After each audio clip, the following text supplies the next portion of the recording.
Hello, good morning. So, today we will be talking about the part 2 of the literary critical theories that was presented in the Google Classroom.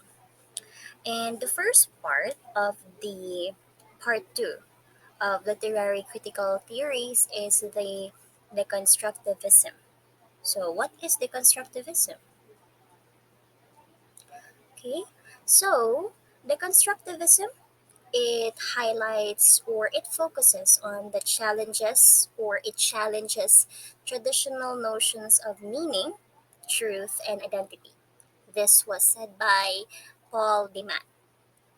Now, while diving in, these are the principles or some of the key principles of the deconstructivism theory. First is that it focuses on binary oppositions. This means that in literary pieces or in literature, it focuses on two opposite sides, like the good and then the evil, the true or the false, or the self or the other. Now, these binary oppositions are not stable or mutually exclusive, but rather fluid and constantly shifting, which leads to a kind of textual instability, where the man sees as a source of both meaning and pleasure. This means that this is not static. The theory focuses on the dynamic or how the literary or literature works because it is not stagnant, but more like changing over time. Now, the second principle is that it puts emphasis on the role of the leader, reader. So, reader does not simply receive meaning from the text, but rather actively participates in its creation. So, deconstructivism it is reliant to the reader because the meaning of the text can vary depending on the reader's perspective and the historical and cultural context in which the text is read. So, whatever era or whatever time the reader is in, it will base on that, on how they can construct meaning in the literature. So, for instance, the reader is reading a literature and they are in an era wherein there is war, where there is constant changes like sensitive subjects. So, those subjects can affect the meaning that the reader is going to understand in the literature. Now, the third principle is the attention to the language of the text. Now, what does it mean by language of the text? So, it focuses um, on the language of the text, looking for the ambiguities and contradictions, and other ways in which the text undermines its own claims out to meaning and coherence. Now, sometimes when we read or when there is a literature that we're going to analyze, um, the language is very important because it will determine how are we going to understand the text or how are we going to understand the literature. So by these ambiguities, we can like identify the binary oppositions, whether what they're doing is good or not, whether if it's for their self or for the others, and if whether if it's the truth or not, right? Okay, now let's go to the last principle of the constructivism. It is the suspicion of authority. So now it has three kinds actually: the authority of the author, the one who made the text or the literature, the authority of the text, as well as the authority of traditional interpretations. Now, so deconstruction is often suspicious of authority, where it believed that all interpretations are provisional and that there is no such thing as a final or definitive interpretation of a text. So, meaning the interpretation of text varies depending on the reader, and it's not final. It doesn't have like one meaning only, but it is open for more meaning, right? Okay, now since we're done with the principle, we will now go on with the examples of deconstructivism in education as well as in literature. Now, you can imagine a story about a princess who is saved by a dragon. Now, in most stories, the princess is the good character while the dragon is the bad character. But deconstructivism, it says that we should not take these opposites for granted. We should examine more. We should ask ourselves, why do we consider the princess good while the dragon bad, right? We should also ask ourselves why does the princess needs to be saved? Or yeah, what happened, right? Now, by using the constructivism in this literature, it might reveal that the princess is might not be innocent as she seems. She might be selfish or spoiled, and the dragon might not be as evil as what people perceive him. He might be trying to protect the princess from something else, or he's just trying to like look for the princess because the princess must not go out of the castle, right? So this kind of story is very much open to many interpretation. That is why you do not really just focus on one side, but be more open to another meaning as you construct it. Now, another meaning or another example in using the constructivism is that the novel Pride and Prejudice by Jane Austen. So there is a character there named Elizabeth Bennet. She is often seen as strong and independent woman. However, if you're going to apply the deconstructive reading to the novel, it might reveal that Elizabeth's strength and independence is not, clear cut or is not really true at all times. For example, she can be deeply concerned with her social status and her ability to make a good marriage with her partner. So these two concerns often conflict with each other, and Elizabeth must constantly negotiate between them, whether like herself and what can she provide. So it's like the two sides of a coin, so binary oppositions. We can also focus on the ways in which the novel undermines its own claims to realism. So, for example, the novel is full of coincidences and improbable events. Now, this suggests that the novel is not simply trying to represent the world as it is, but rather to create a kind of a fantasy world. So it's like portraying fictional and non-fictional story. So it's two sides, right? And the last example is the Bible. Now, Bible is open to many interpretations. So for example, Bible contains many contradictions and inconsistencies. This suggests that Bible is not simply a divine revelation, but rather a human text that has been shaped by history and culture depending on the time that those people are in. A deconstructive reading of the Bible might also focus on the ways in which the Bible is used to justify oppression and violence and some other things that is really not good, such as prostitution. For example, the Bible has been used to justify, slavery, homophobia, and misogyny.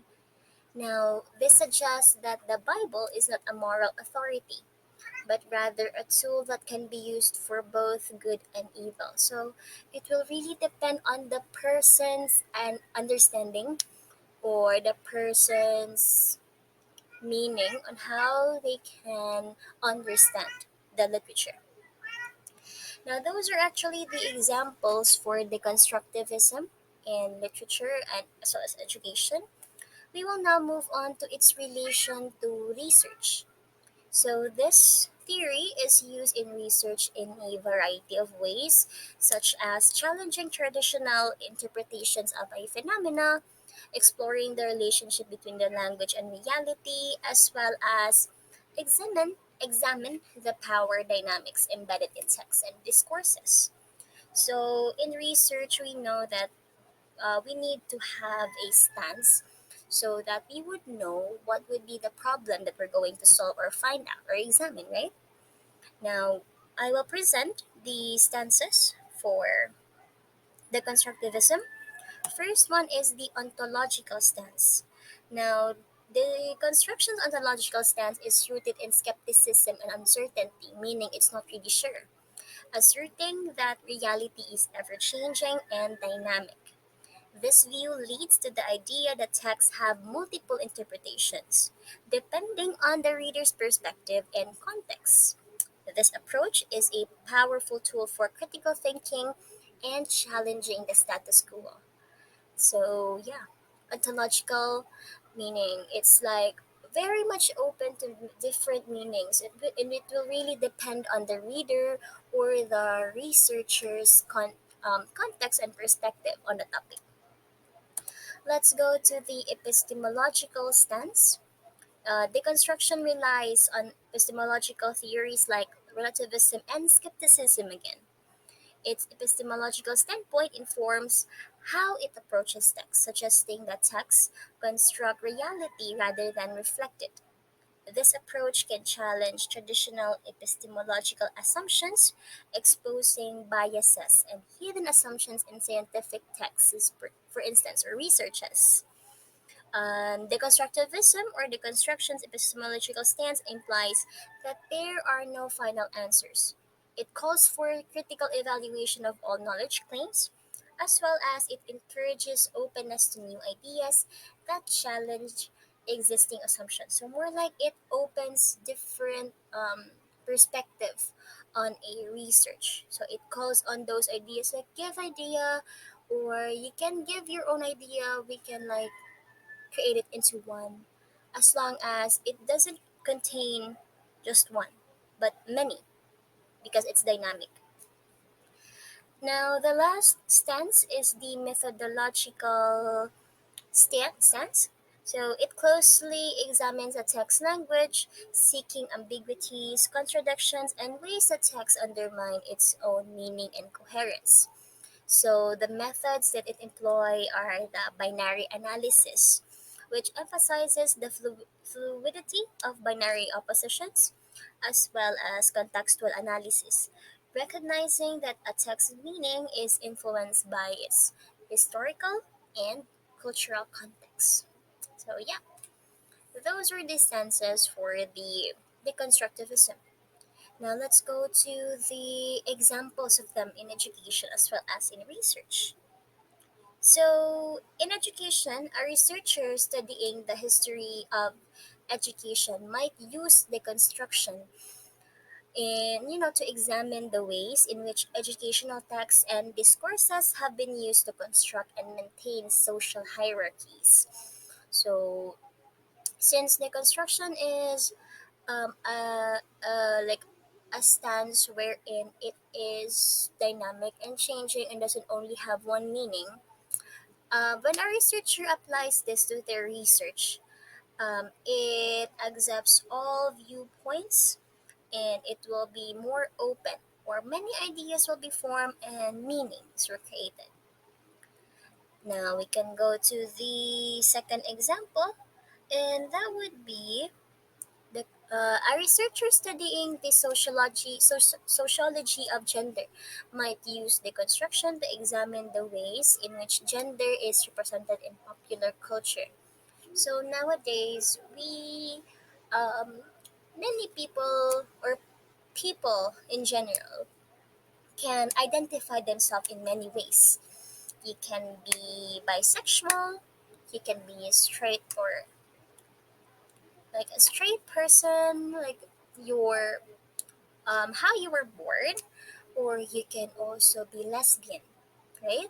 So deconstructivism is like used in this one will open different kinds of perspective in the subject for research.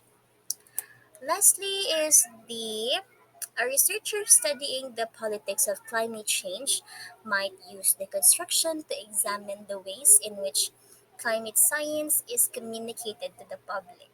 Yeah, so there are many news that is provided or given nowadays. And it's really important for us to know whether it is true or not. That's why the researcher might need to study ways on how to make sure that the information that you're trying to share is like they are able to get it or understand it. So the constructivism might help because it is like an open stance wherein it welcomes many interpretations to the subject, to the text itself, as well as in the scientific um, literature. And that is all for the Deconstructivism by Paul de Man. I will now give the floor to the next presenter, and thank you so much. Good morning, everyone. I am Rhea Priscillas, and I am going to discuss or present to you one of the literary critical theories, which is the intertextuality. Now, how do we define intertextuality? Intertextuality is a concept within literary criticism that refers to the interconnectedness and interdependence of texts, where one text is influenced by or refers to other texts. It suggests that no text exists in isolation, and all literary works are to some degree in dialogue with previous works.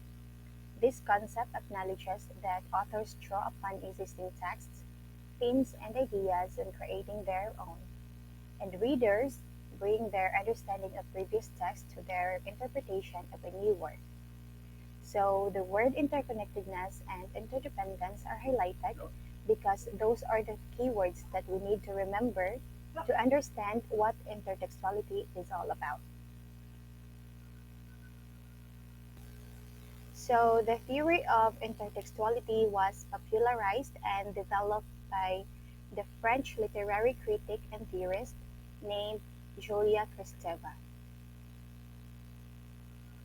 This time, let's get to know the basic principles of intertextuality. We have 9 basic principles.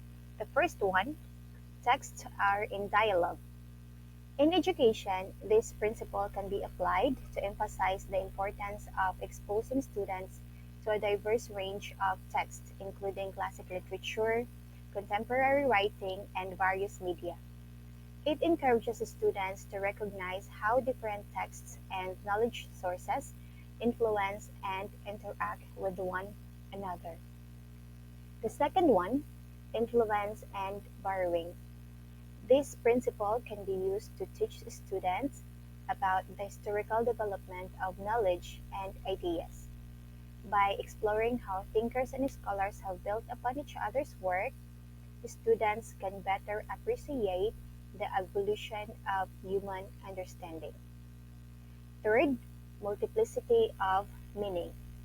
In education, this principle highlights the idea that there can be multiple interpretations of a text or concept. It encourages students to engage in critical thinking and discussions, considering various perspectives and interpretation.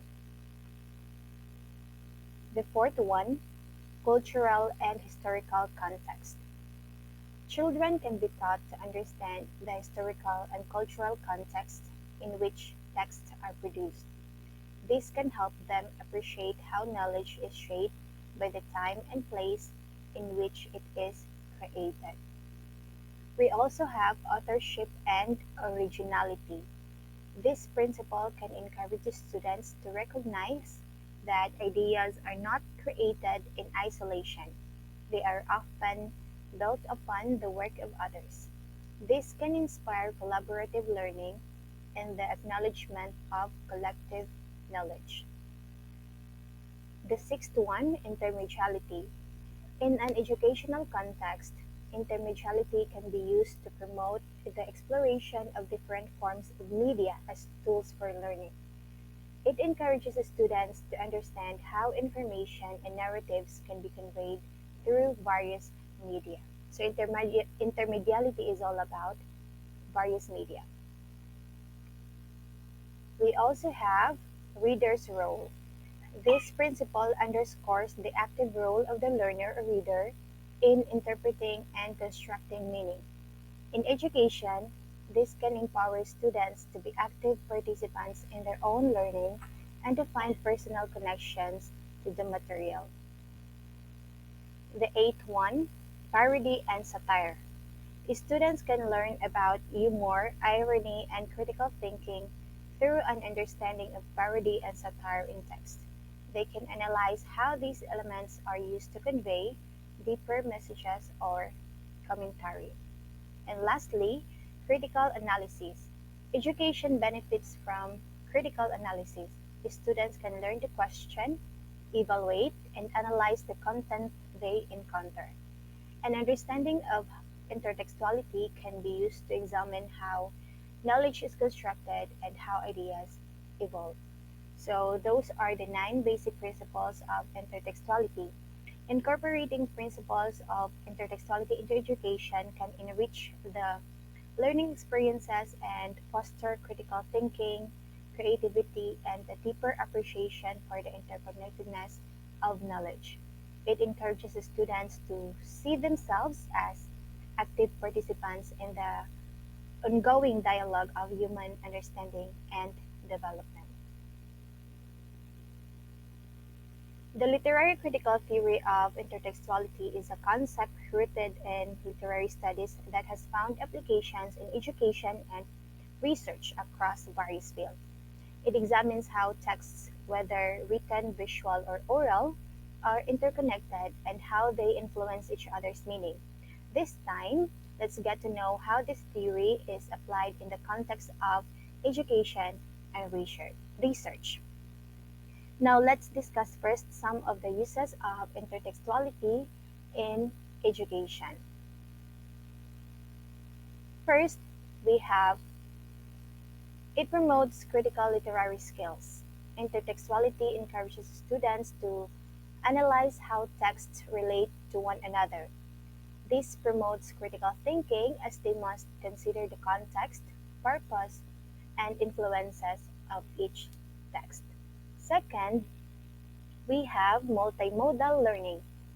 It recognizes that learning materials are not limited to print, but include digital, visual, and oral text. Educators can use a variety of text to engage diverse learning styles and enhance comprehension. Third, literature and language arts. In literature classes, students explore intertextuality by analyzing how authors reference others' works or by citing others' works, creating a deeper understanding of literary traditions. In language arts, students learn to identify and use literary devices that build on intertextual relationships. Fourth,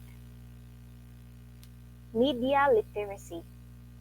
Teaching students how different forms of media intertextually reference each other's help them critically analyze news, advertisements, and entertainment, improving their media literacy skills. The fifth and the last one, cultural and historical understanding. Cultural and historical understanding. Historians use intertextuality to examine historical texts, documents, and artifacts in relation to each other. This can reveal how ideas, events, and cultural norms evolve over time, shedding light on historical context and influences. So those are only some of the uses of intertextuality in education. There are a lot more, but those are some of the uses. So we're done with knowing the uses of intertextuality in education. This time, let us proceed to know the uses of intertextuality in research. The theory of intertextuality can be effectively used in research across various disciplines. So these are how you can employ this theory in your research. First, in literary studies. In literary research, scholars use intertextuality to analyze how literary texts reference or transform other works. Researchers explore how authors draw on earlier texts and cultural contexts to create new meanings and interpretations in their works. This approach helps in understanding the literary tradition and the evolution of genres and themes. It is also used in academic writing. Researchers use intertextuality to situate their work with existing scholarly conversations. Citing and referencing previous research is a form of intertextual engagement. Researchers in academia often use intertextuality to examine citation patterns in academic papers. This allowed them to understand how scholarly works build on earlier research and contribute to the development of knowledge within a specific field. It can also help them identify influential scholars and key ideas. Intertextuality is also used in cross-disciplinary study. It allows researchers to explore connections between texts across different disciplines, encouraging interdisciplinary research. Researchers can compare different texts within and across genres to analyze how they share themes, motifs, or narrative structures. Intertextual analysis helps researchers uncover similarities and differences between texts and how these connections contribute to a broader cultural or literary context. It is also used in media studies. Intertextuality is frequently applied in media studies to analyze the way films, TV shows, and other media reference or parody other texts. This can provide insights into how popular cultural references and reimagines older works, contributing to the creation of new meanings and interpretation. Lastly, we have authorship and plagiarism detection. In academic and professional settings, intertextuality can be used to detect plagiarism and examine the authenticity of authorship. Plagiarism detection software often employs intertextual analysis to compare a given text with a database of existing texts. So, moreover, researchers uses the theory of intertextuality to formulate innovative research questions, explore how intertextual relationships may shed light on previously unaddressed issues. Qualitative research also employ intertextuality to analyze interviews, narratives, or textual data. This can reveal how individuals draw on a range of texts and discourses in their meaning-making processes. By integrating the theory of intertextuality into your research process, you can gain a deeper and more nuanced understanding of your subject matter, develop innovative insights, and contribute to the interconnected web of knowledge in your field. In summary, the literary critical theory of intertextuality is a valuable tool in education and research. Now, to understand deeper how the theory of intertextuality is being used in education and research, let's have this sample scenario. We have the scenario enhancing mathematics education through intertextuality. Meet Sarah, a mathematics teacher who with a passion for creating an engaging and effective learning environment for her high school students.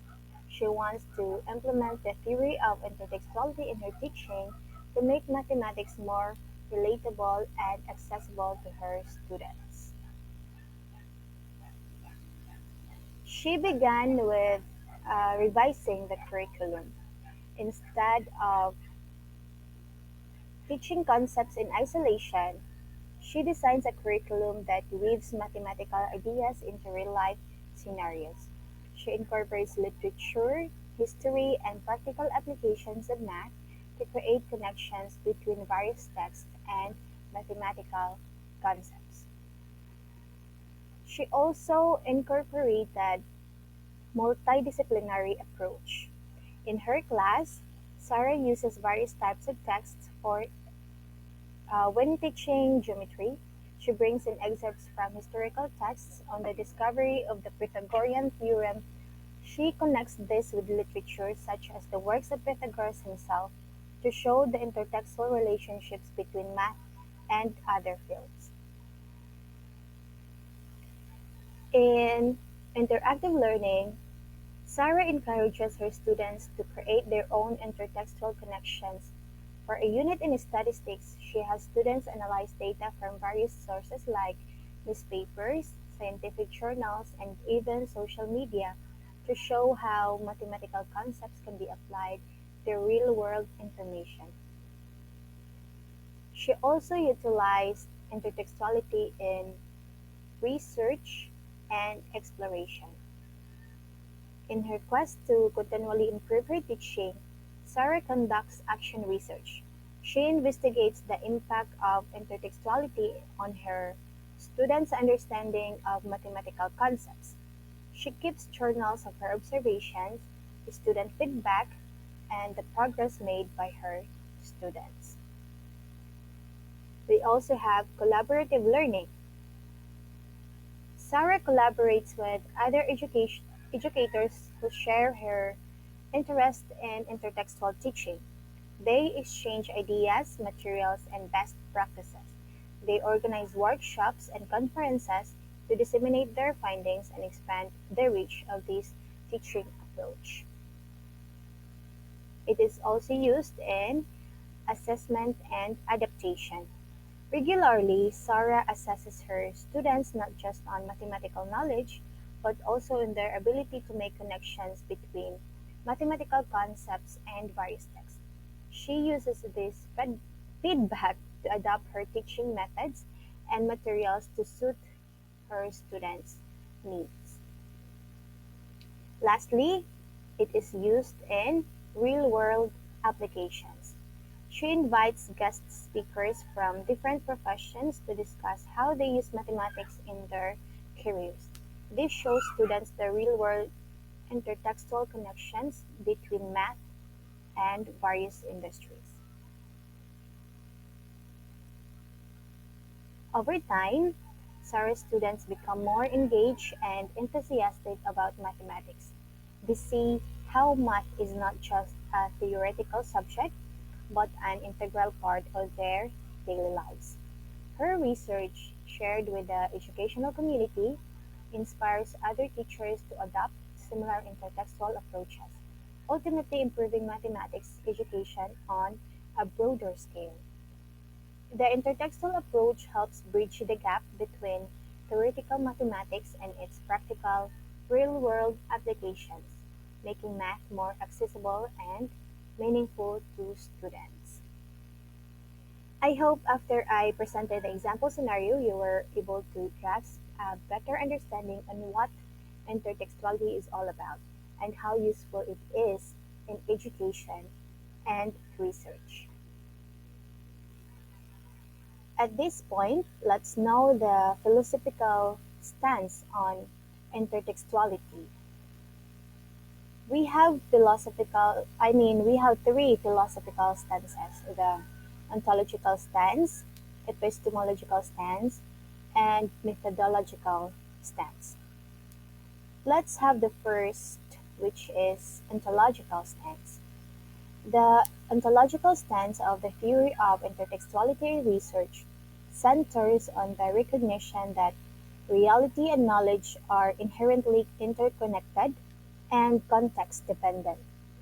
It possesses the boundaries between texts, ideas, and meaning are fluid and dynamic, emphasizing the relational nature of existence. This stance acknowledges that all knowledge and phenomena are woven into a complex web of intertextual relationships with no singular objective reality. Intertextuality holds that the meaning of any text or concept emerges through its interaction with other texts, making it a holistic relational ontology. Researchers adopting this ontological stance view the world as a network of interconnected meanings and interpretations, with no fixed essential truths. So we're done with ontological stance. Let's go to epistemological stance. The epistemological stance of the theory of intertextuality research asserts that knowledge is constructed through the interplay of texts and discourses. It challenges the idea of a single universal truth and recognizes that different perspectives and contexts shape the way we understand and interpret reality.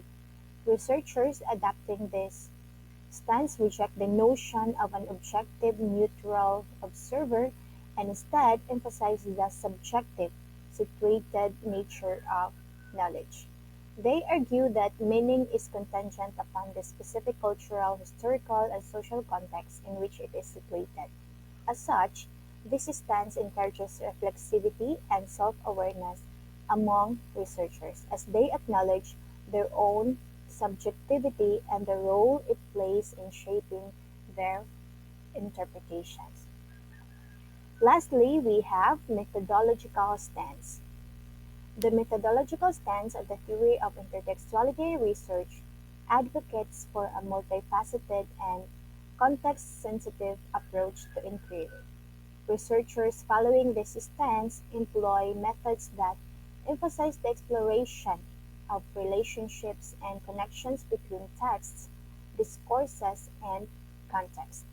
They use techniques such as discourse analysis, content analysis, and intertextual mapping to uncover the intricate interplay of meaning and influence across different sources. Researchers also emphasize the importance of interpreting and analyzing texts within their specific historical, cultural, and socio-political context. This stance encourages a holistic understanding of research subjects and aims to capture the nuances and complexities of intertextual relationships. Moreover, it promotes interdisciplinarity, acknowledging that meaningful insights can be gained by drawing from various fields and perspectives. So, in general, the theory of intertextuality underscores the complex interplay of texts, ideas, and context in shaping our understanding of the world. It emphasizes the dynamic and interconnected nature of knowledge, challenging the notion of singular truths. This theory enriches our appreciation of the multifaceted, context-dependent nature of meaning, ultimately fostering a more holistic and nuanced perspective on communication, interpretation, and research.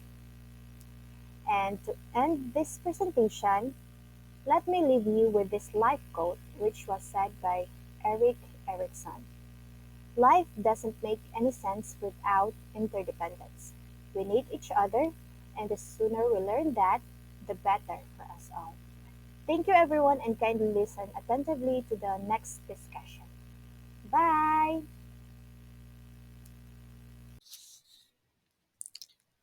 Good morning, everyone. I hope you are all doing well. Please excuse my hoarse voice as I am still recovering. Anyway, as you can see now, my assigned topic is hermeneutics. But allow me to begin my discussion with a saying: all human knowledge takes the form of interpretation.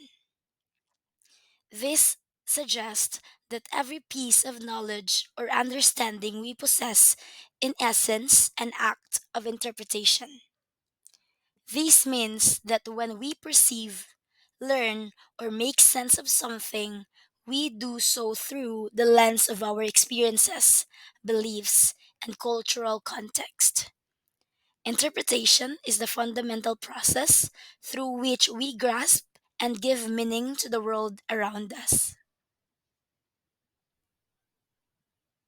In connection to what I am saying, in definition, hermeneutics is the art and science of interpretation. It is a fundamental and timeless discipline that plays a significant role in understanding the world, from deciphering ancient texts to interpreting contemporary media. Hermeneutics provides us with tools and methods to unlock the meanings hidden within a wide array of phenomena. Hermeneutics, as a field of study, focuses on the art of interpretation. It finds its application in various disciplines, particularly when the subject matter involves understanding human intentions, beliefs, actions, or the significance of human experiences, as expressed in art, literature, historical accounts, and other form of artifacts. The word hermeneutics comes from the ancient Greek language that means to utter, to explain, and to translate, and was first used by thinkers who discussed how divine messages or mental ideas are expressed in human language.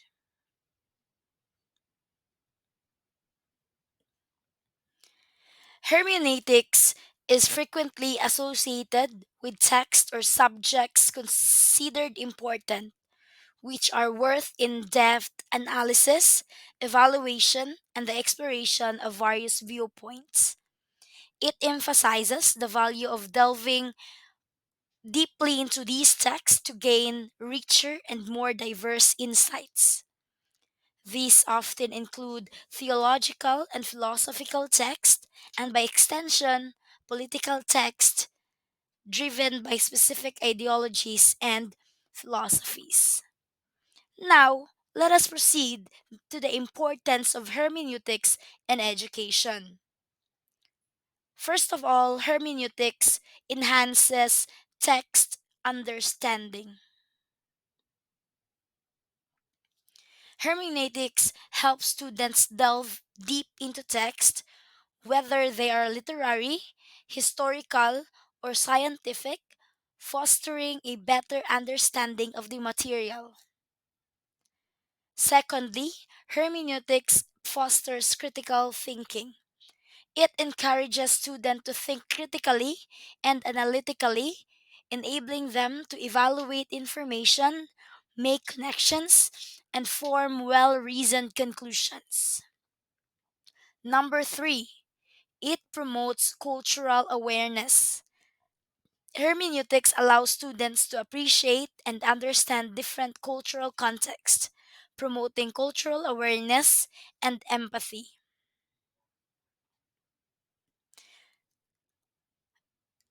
Hermeneutics also supports interdisciplinary learning. It encourages students to draw from various fields of knowledge and integrate insights from different disciplines, supporting interdisciplinary learning. It also improves teaching methods. No educators who can also apply hermeneutics can enhance their teaching methods, making learning more engaging and effective. And because of this, hermeneutics encourages meaningful learning. Hermeneutics helps students find meaning and relevance in what they learn, making education more meaningful.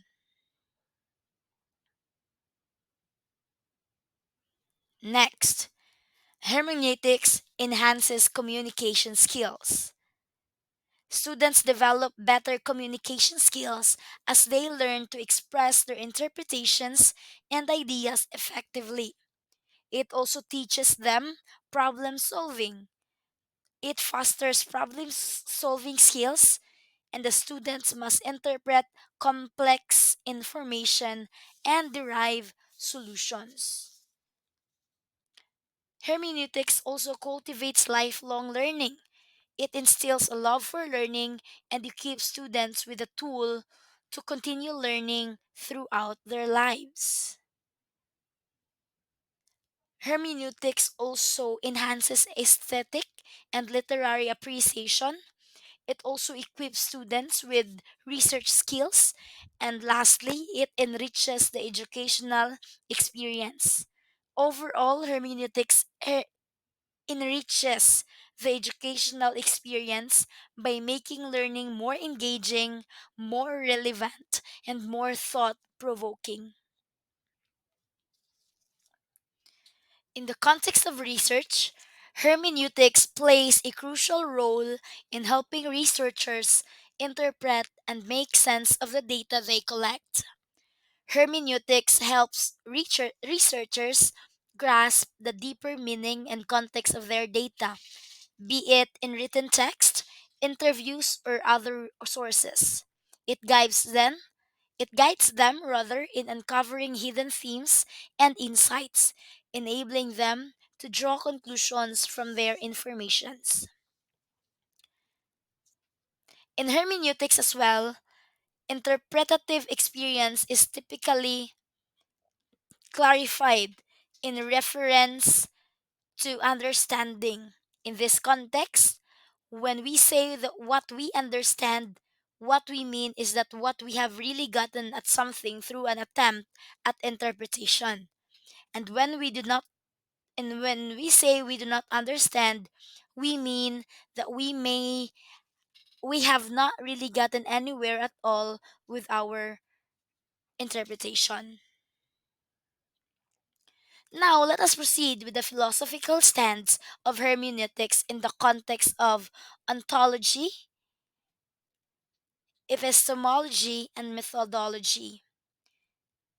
In ontological stance, in its view of reality, hermeneutics believes that things and human experiences are complex and depend on the situation. It acknowledges the subjectivity and interpretative nature of human understanding. Researchers adopting a hermeneutic ontological stance recognize that the world is not objective, and meaning is constructed through interpretation within specific text. In epistemological stance, hermeneutics takes an interpretative or constructivist epistemological stance. It suggests that knowledge is based on personal interpretation, and when we understand things through talking and exploring their meaning, researchers using hermeneutics know they play a role in creating knowledge and are always trying to make sense of things. And lastly, in methodological stance i- of hermeneutics, it emphasizes qualitative, no, in-depth, and often textual analysis. It involves a deep engagement with the data or text under study. Researchers adopt a circular approach, moving back and forth between parts and whole, constantly refining their interpretations. And key methods, of course, also include textual analysis, in depth interviews, and participant observations. The hermeneutic approach also encourages reflexivity rather, where researchers continually reflect on their own biases and interpretations. In essence, hermeneutics is a holistic approach to research that acknowledges the interpretive, subjective, and context dependent nature of human experiences and knowledge. But of course, hermeneutics also faces problems because of interpretation. And it is safe to say that interpretation is not always clear cut. No, different people may interpret things differently because of their backgrounds and experiences. Additionally, the original meaning of a text or object can be so hard to figure out. And sometimes there are many valid ways to interpret something, and this can be complex. And hermeneutics also needs to adapt to new challenges, like dealing with lots of digital information and understanding different cultural viewpoints. And despite these challenges, hermeneutics is a valuable tool for making sense of complex things as well. Now, To visualize these problems in dealing with hermeneutics, let's take a specific example from the Bible to illustrate the concepts mentioned. And allow me to share with you guys its relation to the parable of the prodigal son taken from Luke chapter 15, verses 31 to 32. And since hermeneutics is a study of interpretations, hermeneutics is in the context of Bible involves understanding and interpreting the sacred text, including parables like the prodigal son. Now, of course, why do we have to use hermeneutics? When we encounter difficult ideas, difficult passage from the Bible or any literary text, we need to use hermeneutics to unlock some difficult ideas. We need to interpret some ideas for us to understand more deeply. Example, in the parable of the prodigal son, there are complex themes and ideas there, such as repentance, forgiveness, and reconciliation. And hermeneutics helps us to decipher and extract meaning from these profound concepts. So, if we use hermeneutics, what will happen then? Of course, as a result, we can have a deep understanding of the topic because hermeneutics plays a crucial role in biblical research by enabling scholars and theologians to navigate the complex, often multifaceted messages within sacred texts like the Bible. In the context of the parable of the prodigal son, hermeneutics is used to unlock and decipher the profound themes and ideas presented in the text, such as repentance, forgiveness, and reconciliation, just like what I said earlier.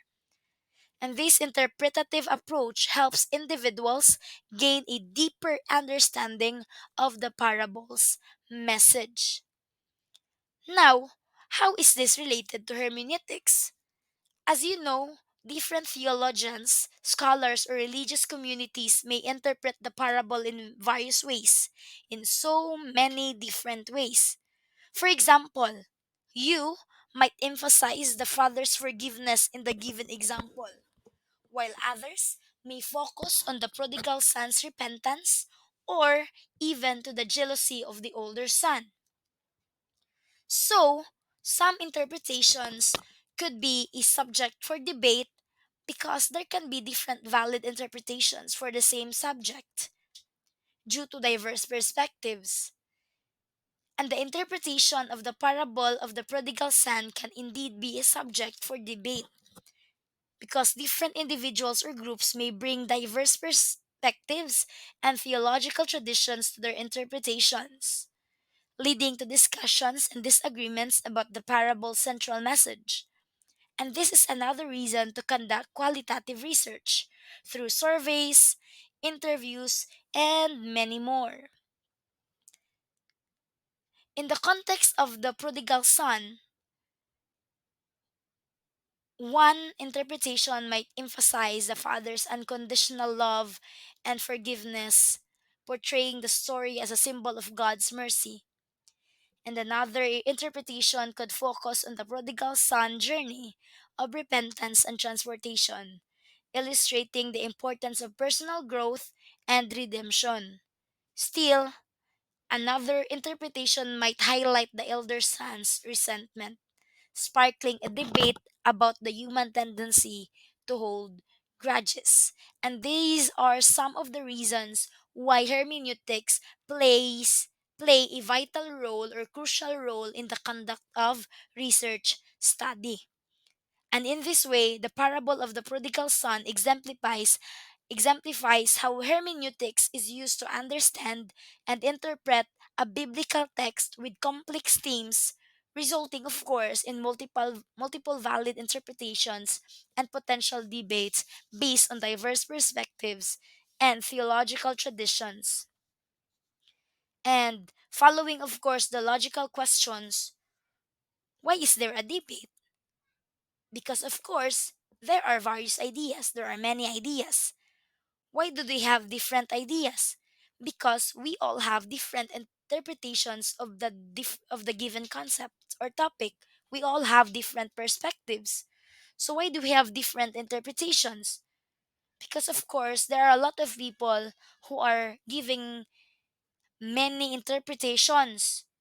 And why is it like that? Because we are using hermeneutics. So that is an important one of the importance of hermeneutics. And of course, in doing hermeneutics, we might encounter some questions that could be helpful in the conduct of our researches. First of all, this one: how can hermeneutics be employed to improve our understanding of a specific topic? And what are the key principles that guide this interpretive process? What challenges or limitations may arise when interpreting a complex topic? How do different individuals or groups interpret the same topic differently using hermeneutics? And to what extent can we ensure the validity and the truth of hermeneutical interpretations? And how do personal biases and preconceptions impact the interpretive process when using hermeneutics? And lastly, how can we use hermeneutics in subjects like books, philosophy, or social studies to find hidden meanings and new ideas in what we read, think about, or see in our society? So there are just some of the questions, no, that could be helpful in conducting our future researches. And these questions can serve as a foundation for discussing the utility of hermeneutics in enhancing comprehension of various topics and the complexity surrounding the validation of interpretations. They emphasize the importance of critical thinking and methodological rigor in hermeneutical analysis. And to sum it all up, hermeneutics help us understand things better and encourages diverse interpretations, leading to rich discussion in so many areas. So, being open minded to other people's perspectives is a valuable way of learning. Let us open our eyes and mind to the ideas of others for us to learn, for us to grow more, because it allows us to gain new insights, it allows us to broaden our understanding, and it allows us to grow as individuals as well. Thank you, everyone. Good day. At this point, I am here to present my output on our readings on mimesis and formalism, literary critical theories. Together with me today is Miss Giselle Nina Alaba. Copying is something writers usually strive to avoid, and yet, the literary theory of mimesis says that artists copy constantly as a matter of necessity. Does this make their art bad? Centuries of thinkers from Plato and Aristotle onwards have attempted to answer this question by debating the nature of mimesis. Mimesis, in the context of literary critical theory, refers to the representation or imitation of real life, or the mimicking of life itself within works of literature. It is a fundamental concept in understanding how literature reflects, interprets, and portrays the human experience. It is not a literary device or technique, rather, it is a way of thinking about a work of art.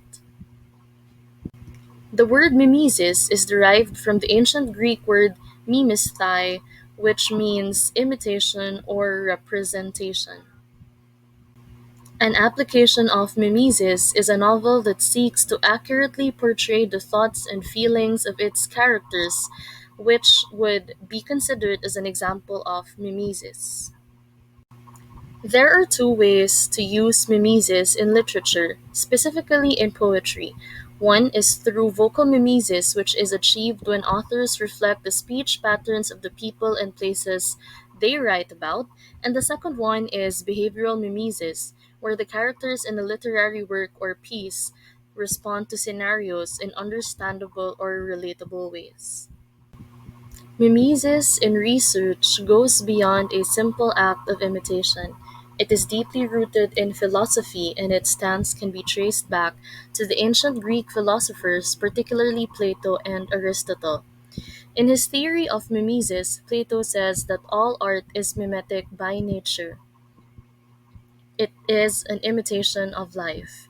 He believed that idea is the ultimate reality. Art imitates idea, and so it is imitation of reality. Plato wrote about poetry and mimesis in multiple texts and was generally disparaging towards the art form. He saw poetry along with other mimetic forms such as theater as a representation of nature that was inherently inferior to the original.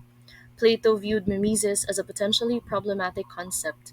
He believed that imitation could distort reality and mislead people from understanding the true, ideal forms of objects and ideas.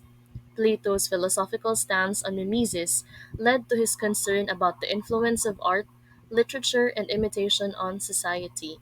He argued that these forms of mimesis could potentially lead individuals away from truth and virtue. In the Republic, he presented a dialogue between Socrates and his pupils where the philosopher argued that an artist's copy of an object can only ever capture a small part of the thing as it really is.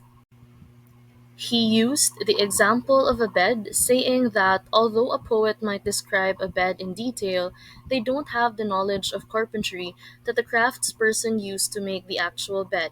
Therefore, they can't hope to capture the truth of the bed.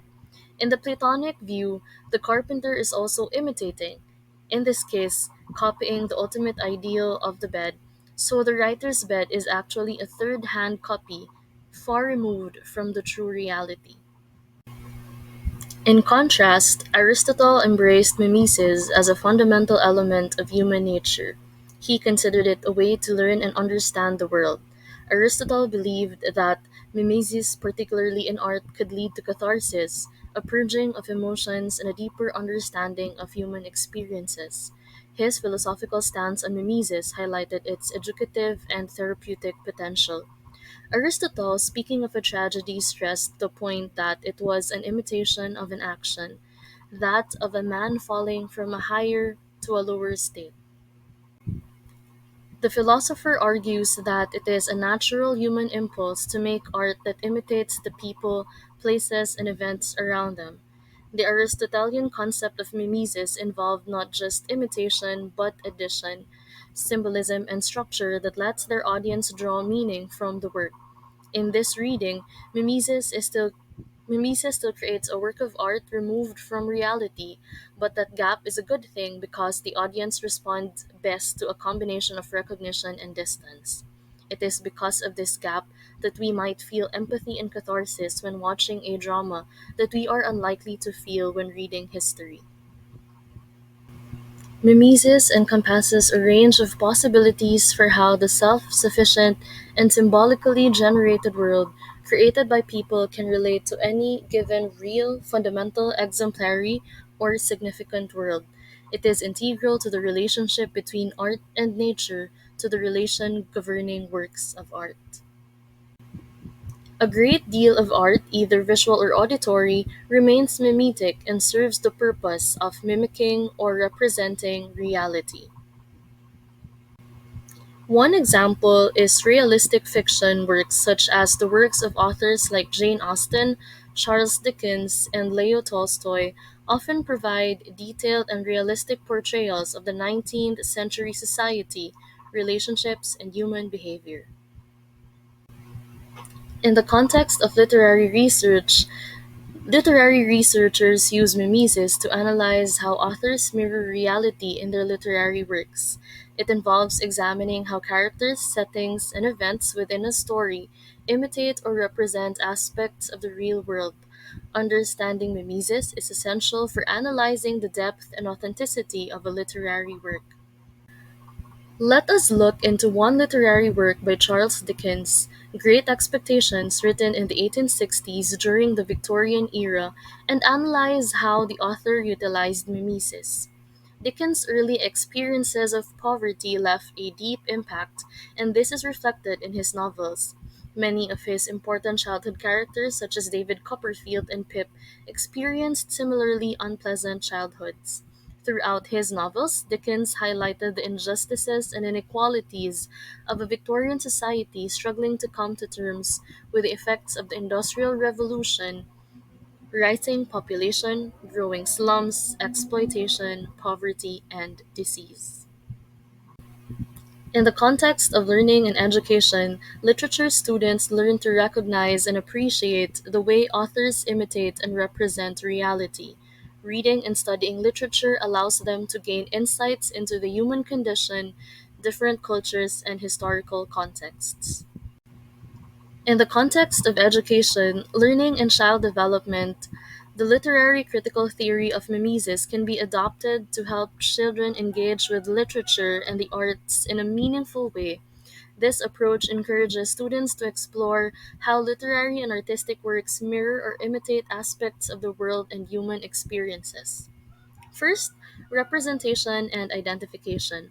Children can learn to recognize how characters and situations in literature and the arts represent aspects of their own lives and experiences. This allows them to identify with fictional or artistic representations and understand their own experiences are reflected in these works. Second, emotional engagement. Mimesis can invoke emotional responses in children. Through literature and art, children can experience a wide range of emotions, empathize with characters, and develop their emotional intelligence. Third, critical thinking. Educators can use mimesis to encourage critical thinking in children. By discussing the ways in which stories and art reflect reality, children can develop their analytical skills and engage in meaningful discussions about the content and themes of literary and artistic works. Fourth, moral and ethical development. Children can learn about moral and ethical principles by exploring the choices and consequences portrayed in literature and art. This can foster a deeper understanding of right and wrong and help children develop their own moral compass. Fifth, self expression and creativity. Children can learn to express themselves creatively by engaging in art, storytelling, and imaginative play. Mimesis encourages them to create their own narratives, artwork, and interpretations. And finally, interdisciplinary learning. Mimesis can facilitate interdisciplinary learning by connecting literature and the arts to other subjects such as history, science, and social studies, fostering a holistic understanding of the world. Incorporating the principles of mimesis in the education and development of children can help create a well rounded and culturally aware individual with a deep appreciation for the world of literature and the arts. It encourages children to engage with the stories and artistic expressions around them and to reflect on the human experience through these mediums. Let us now look into how we educators can use mimesis in our classroom instruction, specifically in a science classroom. The activity is a simulation of an ecosystem. It aims to teach students about the interdependence of organisms in an ecosystem, energy flow, and the impact of environmental change. First, ecosystem setup. Arrange the classroom to represent a simplified ecosystem. The teacher can use different spaces or containers to represent land, water, and air. Various objects or images can be used to represent plants, animals, and other organisms in the ecosystem. Second, student roles. Assign students specific roles as organisms within the ecosystem. For example, some students can be plants, others herbivores, and some carnivores. Each student has a role card with information about their organism's characteristics, needs, and behaviors. Third, energy transfer. Students playing the roles of plants can demonstrate photosynthesis by absorbing energy from a designated light source. Herbivores can consume plants, and carnivores can hunt herbivores. Next, data collection. Encourage students to record observations, changes in populations, and the overall health of their organisms throughout the simulation.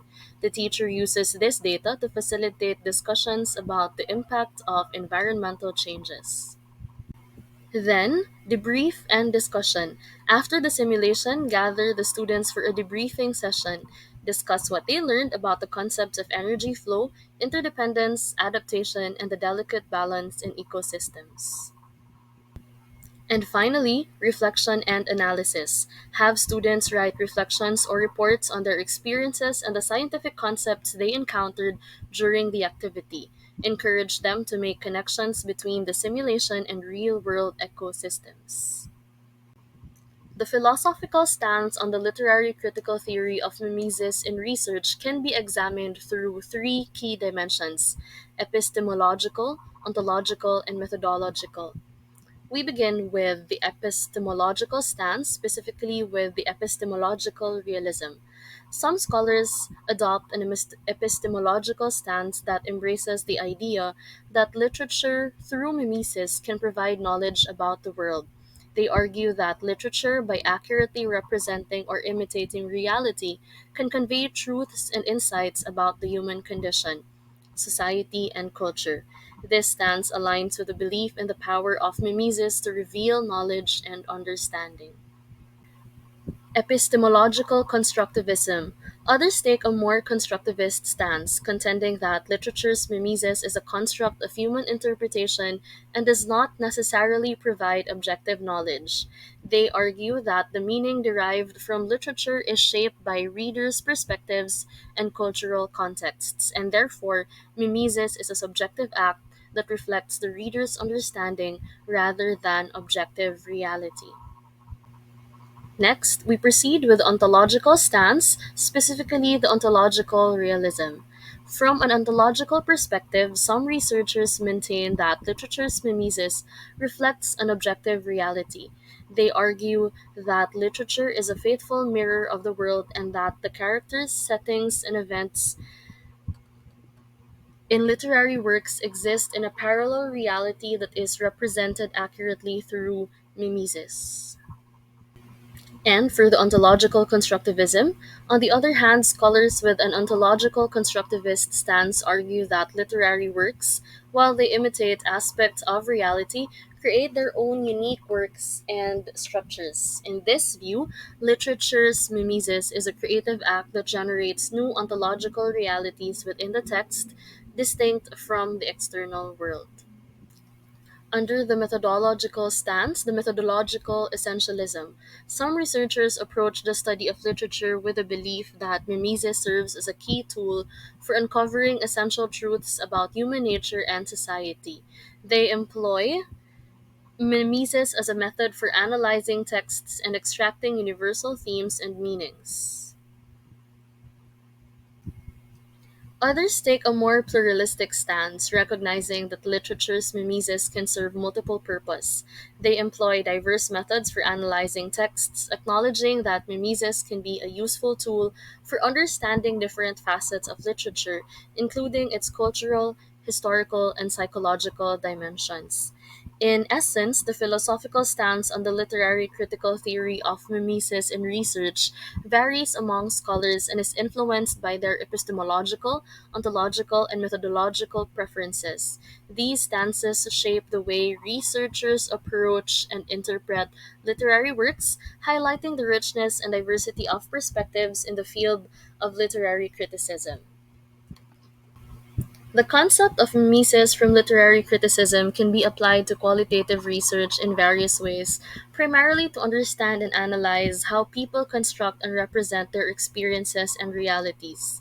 Mimesis, which refers to the imitation, representation, or mirroring of reality, can be a valuable framework for qualitative researchers seeking to explore the relationship between the representation of reality and the construction of meaning.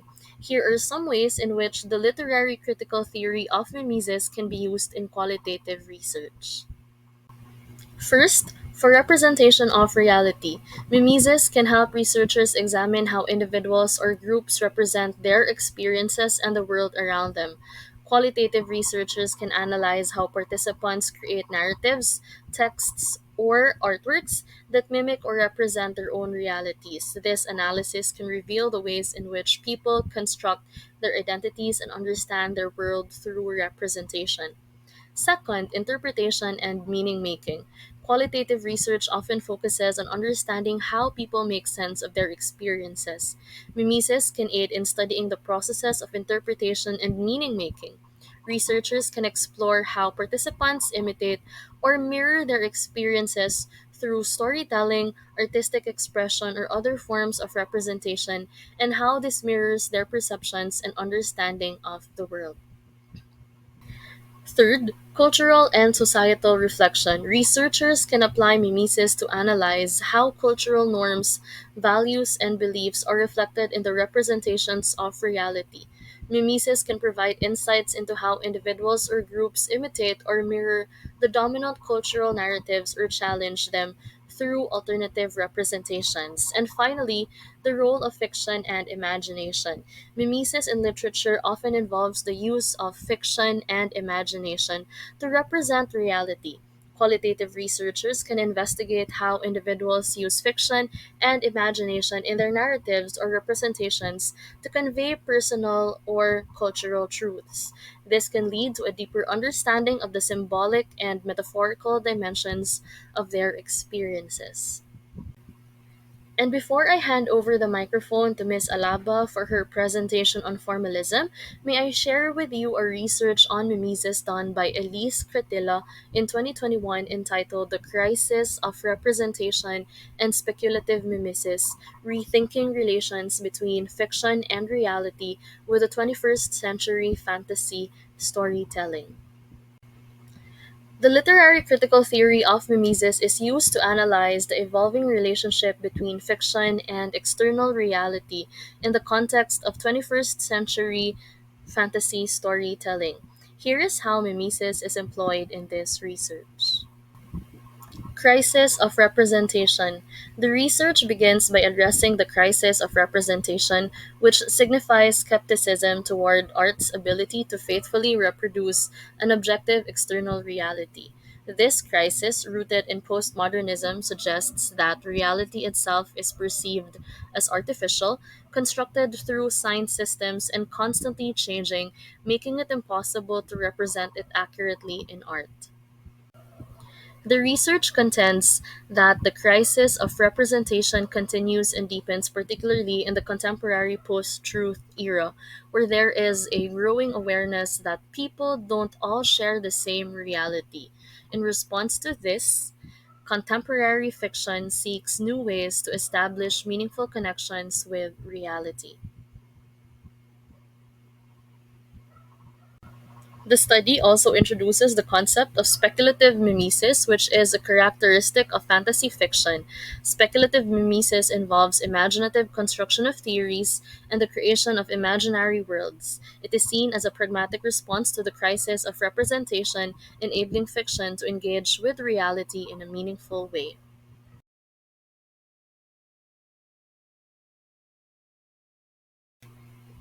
The research positions the fantasy genre as a challenger to traditional discussions of postmodernism and mimesis.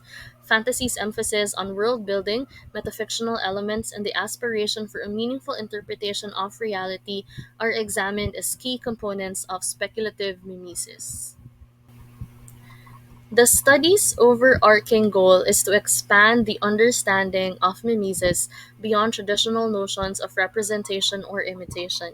It aims to emphasize the diversity, creativity, and interpretive uncertainty in the relationship between fiction and reality, offering new reading strategies and insights into the role of fiction in navigating the complex and uncertain realities of the 21st century.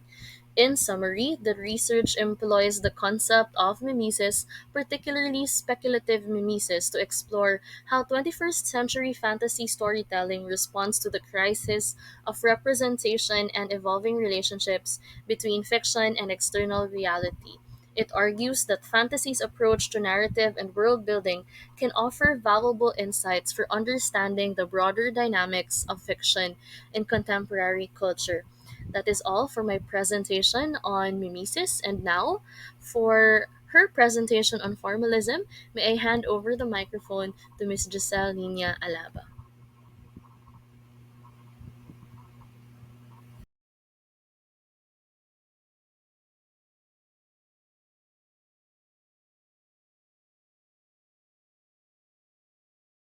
Formalism in the realm of literary theory is like viewing a painting while ignoring the artist's backstory and intent.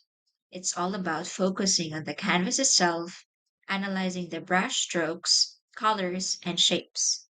In the same way, formalism in literature zooms in on the text's internal structure, disregarding historical or biographical context. In stark contrast to mimesis, which seeks to imitate reality, formalism focuses on the text as a self contained entity. Today, we will explore this unique approach, uncovering its core principles and how it has shaped our understanding of literature. Formalism is a literary theory that focuses on the inherent structure and features of a literary work. It gained prominence in the early 20th century as a reaction against the prevailing trends of historical and biographical criticism. Formalists argued that to fully understand a work of literature, one must concentrate on the text itself, rather than the author's intentions or the historical and cultural context in which it was produced. At its core, formalism is about appreciating literature as a self contained and autonomous entity. Formalist critics believe that the essence of a literary work resides within its own words, structure, language, and its own form. In contrast to other critical approaches that seek to unveil hidden meanings or explore the author's life for insights, formalism insists that the text's meaning and value are self evident and can be discerned by analyzing its intrinsic qualities. While formalism is the broad and general approach we've just discussed, Russian formalism, on the other hand, is a more specific and influential literary and critical movement that emerged in Russia during the early 20th century, particularly in the 1910s and 1920s. It is associated with a group of scholars and critics including Viktor Sklovsky, Roman Jakobson, Boris Eichenbaum, and others. Russian formalism is a subset of formalism, and it takes the principles of formalist analysis to a deeper level. This movement focuses on the systematic and rigorous analysis of literary texts with a particular emphasis on Russian literature. Russian formalists were pioneers in developing innovative methods for studying literature, such as structural analysis, defamiliarization, and the concept of the literary device. They believed that the study of form and structure was key to understanding the nature of literature and its unique properties. In an educational context, formalism helps students develop critical reading and analytical skills. By focusing on the text's intrinsic elements, students can explore a work's structure, language, and style, enabling them to derive meaning from the text independently. Formalism encourages students to approach literature as an art form that demands careful attention to detail. Formalism also influences curriculum development in literary education. It provides a balanced perspective alongside other critical theories such as historicism, feminism, and post-colonialism. Educators incorporate formalist principles to teach students how to engage with text objectively and appreciate the craft and artistry of literature. For this morning, we will also tackle the fundamental principles of formalism in the context of child education and development. Now, in the context of education, learning, and the development of children, the principles of formalism can be applied to enhance students' understanding of literature and promote critical thinking skills. So, first up, we have the basic principles starting with close reading. So, formalism encourages close and detailed reading of text. So students are taught to pay attention to the specific language, imagery, symbols, and literary devices used in work. So these helps them develop analytical skills and a deeper appreciation for the nuances of language. Second, basic principle regarding text-centered analysis. So formalism emphasizes the importance of analyzing a text on its own terms without relying heavily on external context or authorial biography. So this principle encourages students to focus on the text itself and the artistic choices made by the author. Third, we have attention to structure. Now, based from this principle, students learn to examine the structure of a literary work, including its plot, narrative, or narrative voice, and overall organization. So, understanding how these structural elements contribute to the meaning and impact of a text is a key aspect of formalist analysis. Fourth, we have style and language. Now, formalism places a strong emphasis on the style and language of a text. So, students explore how the author's choice of words, sentence structure, and tone influences the reader's experience and the interpretation of the work. Fifth is the principle about patterns and repetition. So, formalist analysis often involves identifying patterns, motives, and repetition within a text. So, students learn to recognize how recurring elements contribute to the text's overall meaning and themes. Six, we also have the literary devices. Now, based from this principle, students are introduced to various literary devices such as metaphor, symbolism, allegory, and irony. So they learn to identify and analyze how these devices are employed in a text to convey deeper layers of meaning. For the seventh basic principle of formalism in the context of child education and development, we have ambiguity and multiple interpretations. Now, formalism acknowledges that texts can be open to multiple interpretations. So, students are encouraged to explore different readings of a work and to consider how ambiguity can be a deliberate stylistic choice. Eight, we have critical thinking and interpretation. Formal or formalism fosters critical thinking skills by asking students to make evidence based interpretations of a text. Again, evidence based. So they are taught to support their interpretations with textual evidence and logical arguments. Second to the last, we have emotional and aesthetic responses. Formalism acknowledges that literature can evoke emotional and aesthetic responses. So, according to this principle, students learn to appreciate the emotional impact of a text and how its formal elements contribute to the aesthetic experience.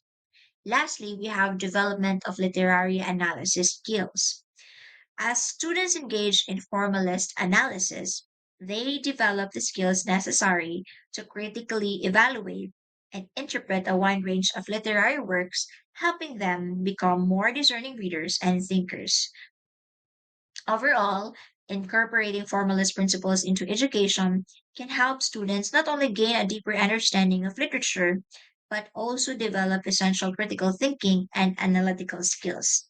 Now, by focusing on formal elements of text, students can appreciate the artistry of language and storytelling, which can have a positive impact on their overall cognitive and intellectual development. To give you a clear understanding of how formalism works in education, especially in a classroom setting, let us try to explore the scenario exploring formalism in English literature. Now it starts with Mrs. Davis.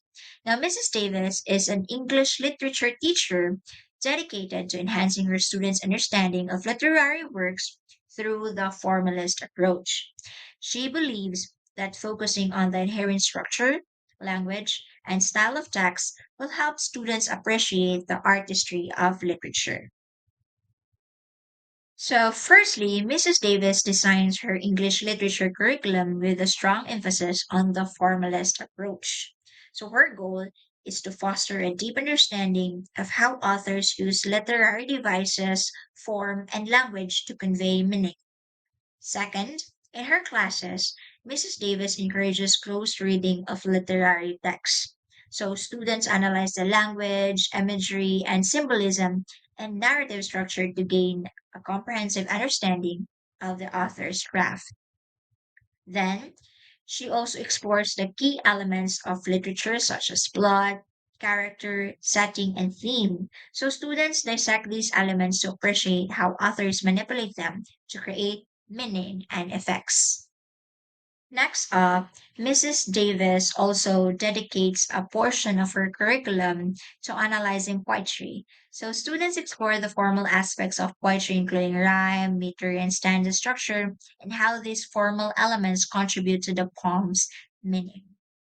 Next, students are encouraged to write critical essays that analyze the form and style of literary works. So they learn how to evaluate the success of an author's choices in conveying the themes and ideas. Also, Mrs. Davis conducts group discussions where students share their interpretation of literary works based on their understanding of formalist principles, and these discussions lead to deeper insights into the text. Then, Mrs. Davis organizes workshops on literary devices like metaphor, symbolism, and irony, so students gain hands on experience in recognizing and analyzing these devices within the text.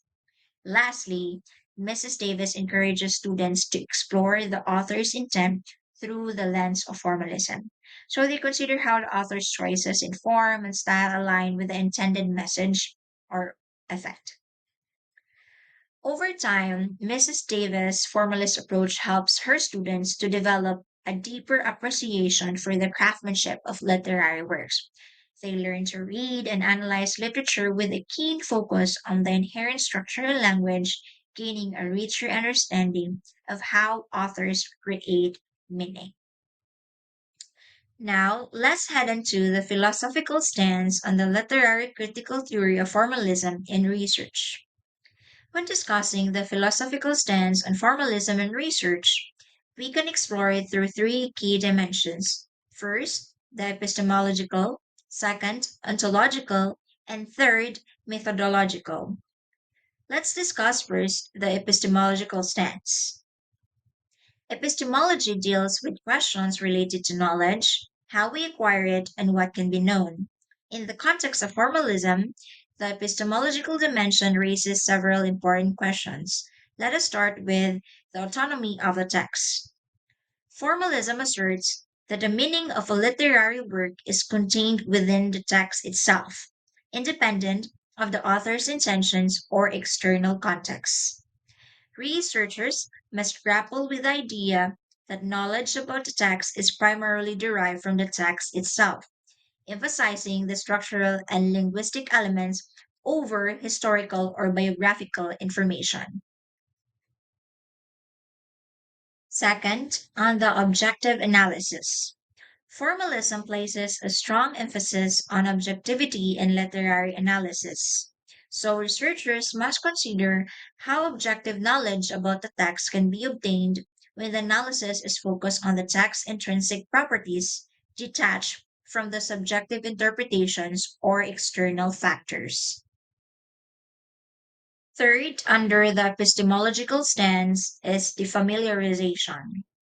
Russian formalism introduced the concept of defamiliarization, which encourages readers to see the familiar in a new light. So, the epistemological dimension prompts researchers to investigate how this technique influences readers' perception and understanding of the text. We are down to the ontological stance. Now, the ontological dimension deals with questions about the nature of reality and existence. So, in the context of formalism, let us start talking about the text as a construct. Now, formalism often views the literary text as a self contained entity with its own reality. So, researchers may question whether a text, as a construct of language, possesses ontological status, and to what extent it has a distinct existence beyond its physical or digital form. Second, under ontological stance, we have the role of the author. So researchers must consider the role of the author within the formalist framework. Does the author create the text reality, or does the text take on a life of its own, transcending the author's intentions? So that is a question that must be answered under this stance. Last is the multiplicity of interpretations. So formalism acknowledges that multiple interpretations can exist for a single text. So the ontological dimension invites researchers to explore the idea that different readers may construct their own realities from the same text, leading to a plurality of interpretations. Lastly, we will move on to the methodological stance. The methodological dimension pertains to how researchers approach the study of literature within the formalist framework. Let's start with the close reading and textual analysis. So, formalist research often involves close reading and meticulous textual analysis. So, researchers analyze the text structure, language, literary devices, and patterns to derive meaning. Still, under methodological stance, we have comparative studies. So, comparative formalism may involve studying how different authors and texts employ formal elements to achieve specific effects. So, this comparative approach can reveal common techniques and differences in formalist strategies. Lastly, we have structural analysis. So, structuralism, which shares some affinities with formalism, involves examining the underlying structures and systems within a text. So, researchers may explore how these structures shape the text meaning.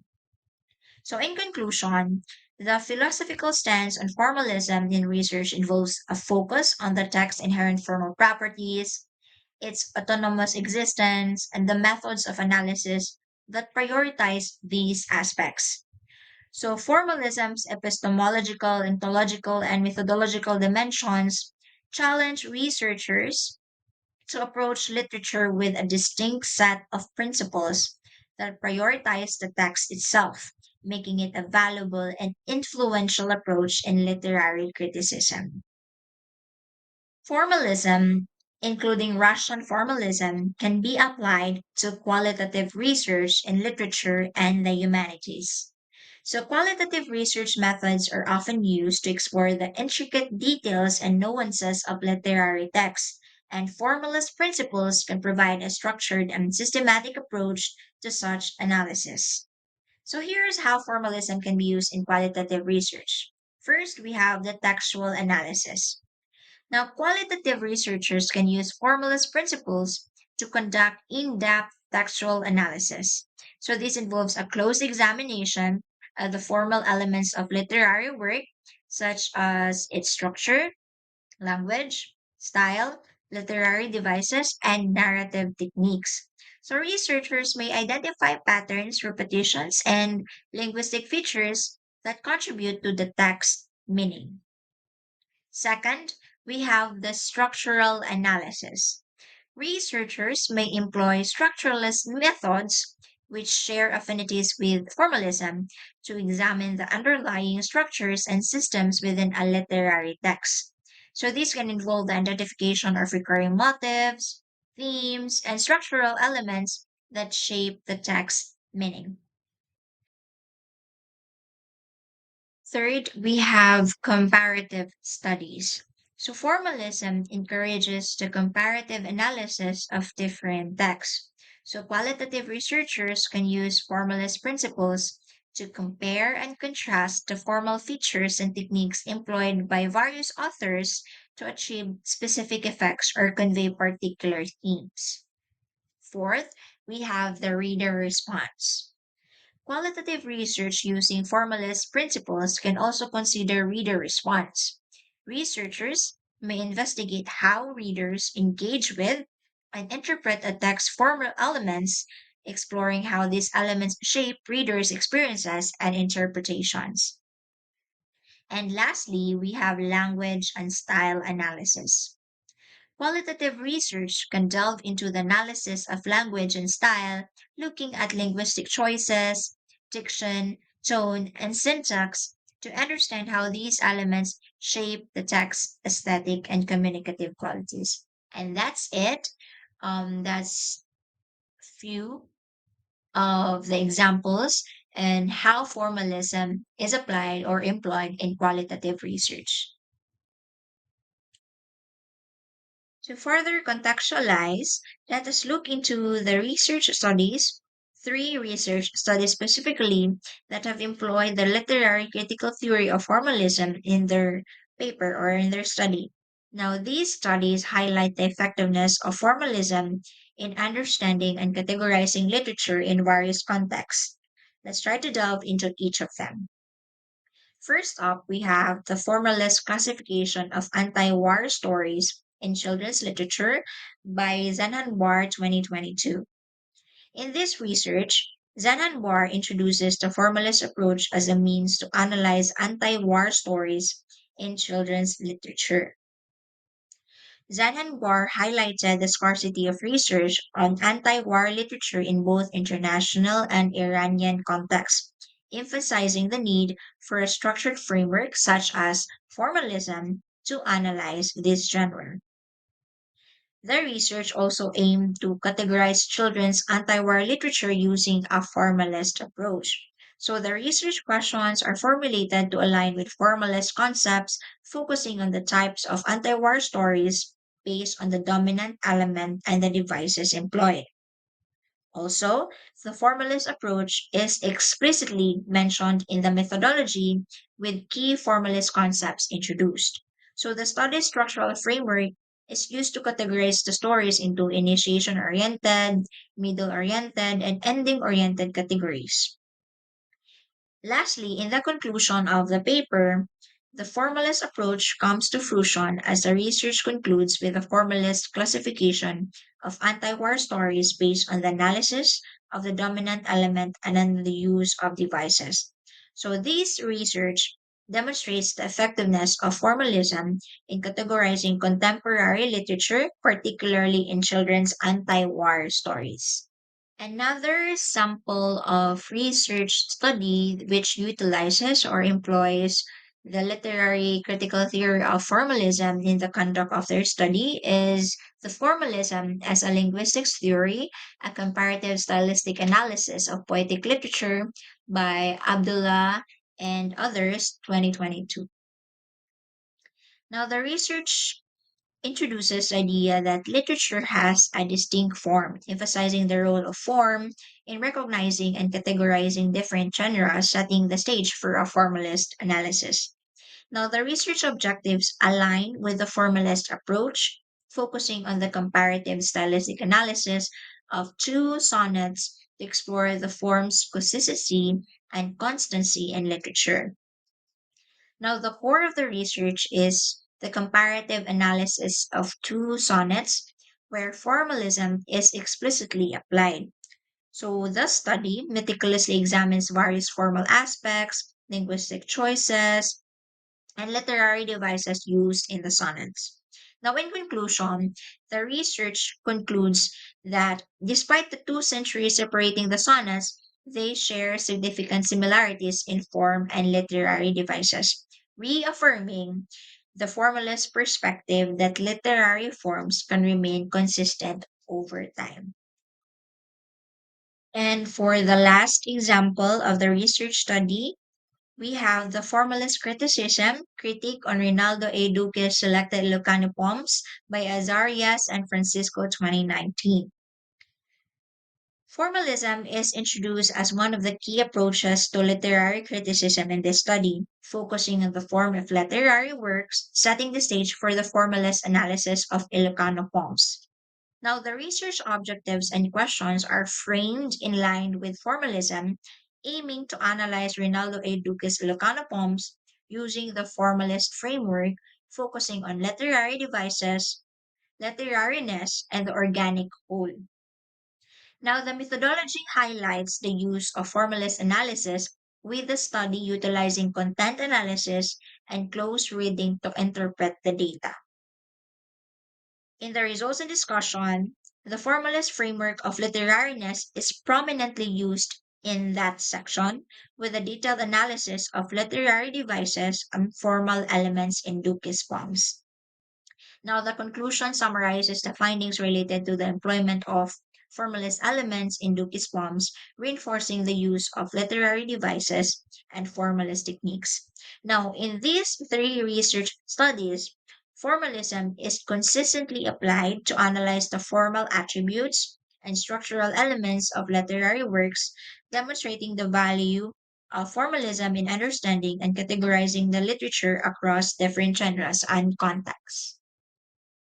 And that, ladies and gentlemen, concludes our report on mimesis and formalism. And we hope that you learned a thing or two from our discussion this morning. Thank you so much for listening. Once again, good morning. Good morning. This time we are going to dig into one of the critical literary theories, which is the new criticism with its relation to learning and education and in research. Now, what is new criticism? So, new criticism insisted on the intrinsic value of a work of art and focused attention on the individual work alone as an independent unit of meaning. It is a shift away from the older styles of criticism that focused entirely on the author and historical time period.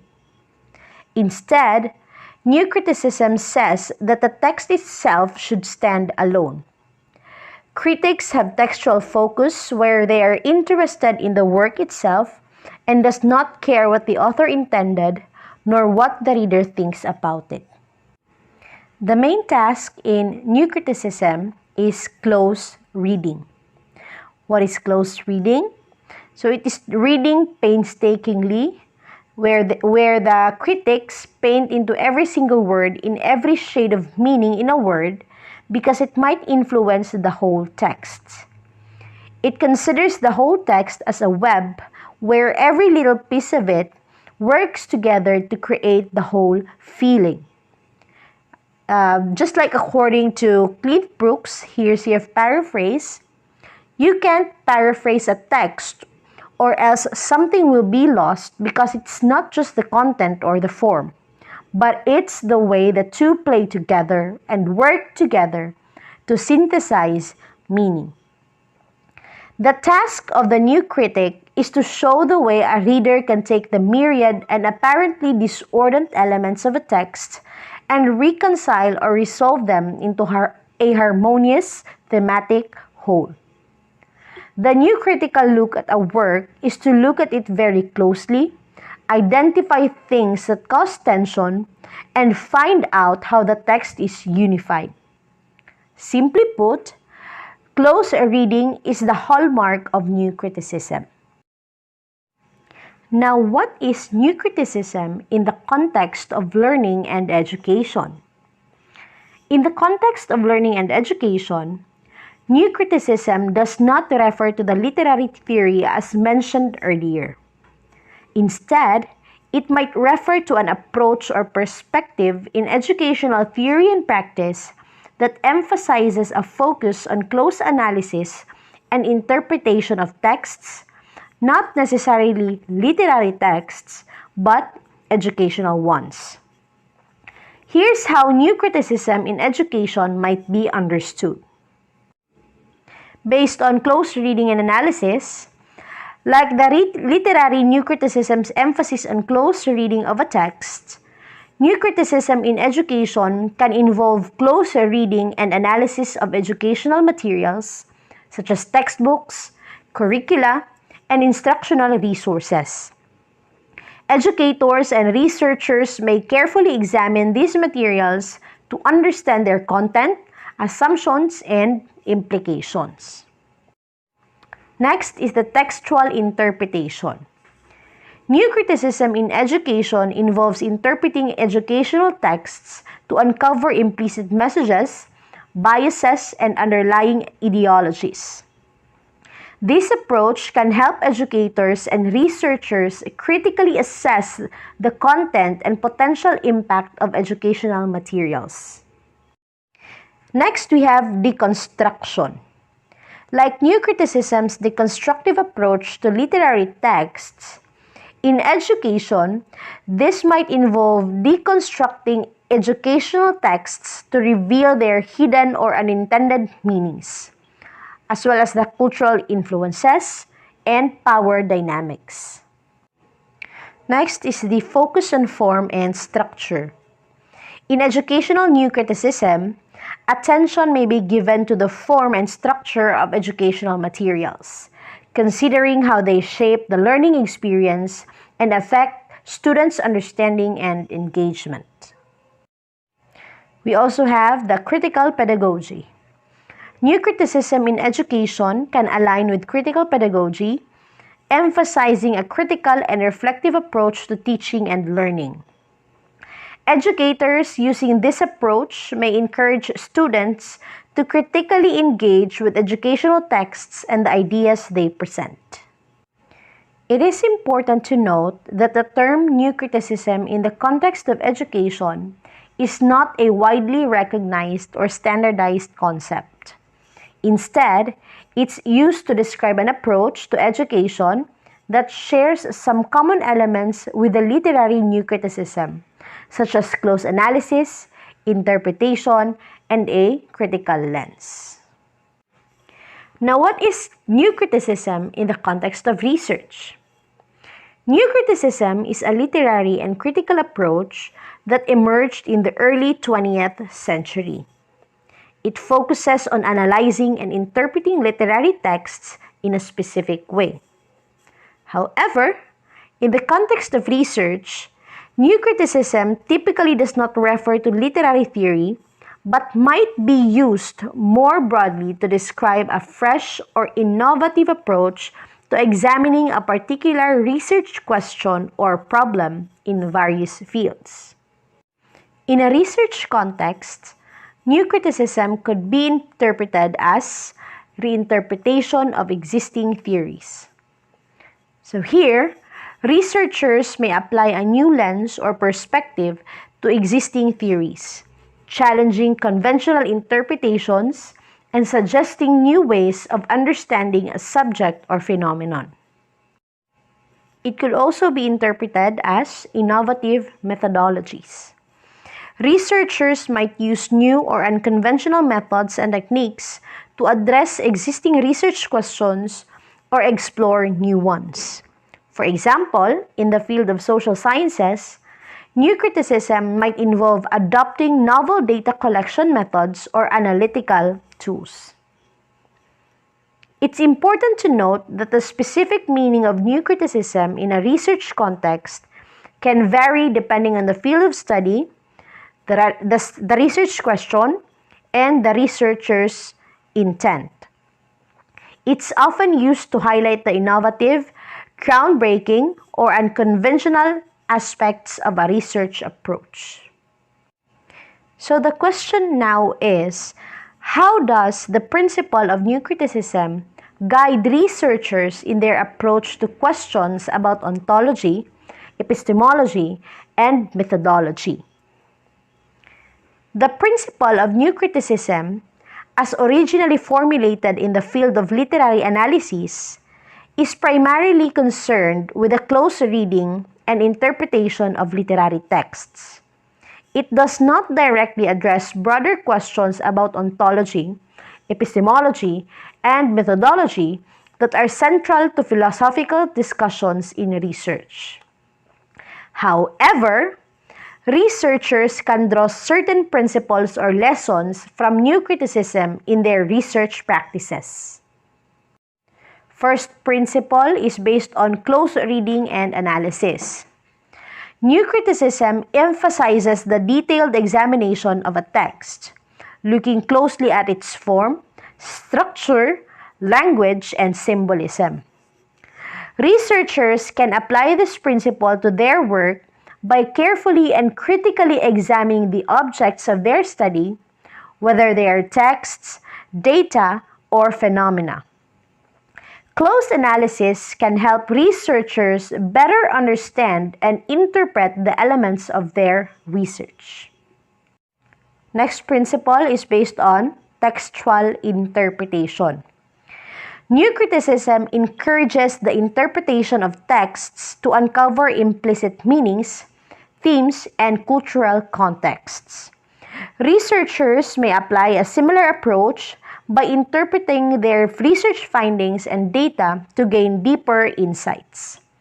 This interpretation can help uncover nuanced understandings of the research subject. Next principle is based on the removal of biases. New criticism calls for the removal of external factors and biases that might influence the interpretation of a text. In research, this principle can remind researchers to critically assess and mitigate their own biases and preconceptions, promoting a more objective and rigorous analysis. Next is the structural analysis. New criticism focuses on the structure and form of a text.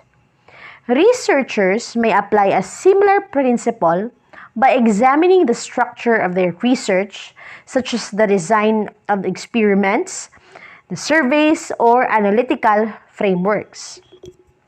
An emphasis on structural analysis can lead to a more systematic and organized approach to research.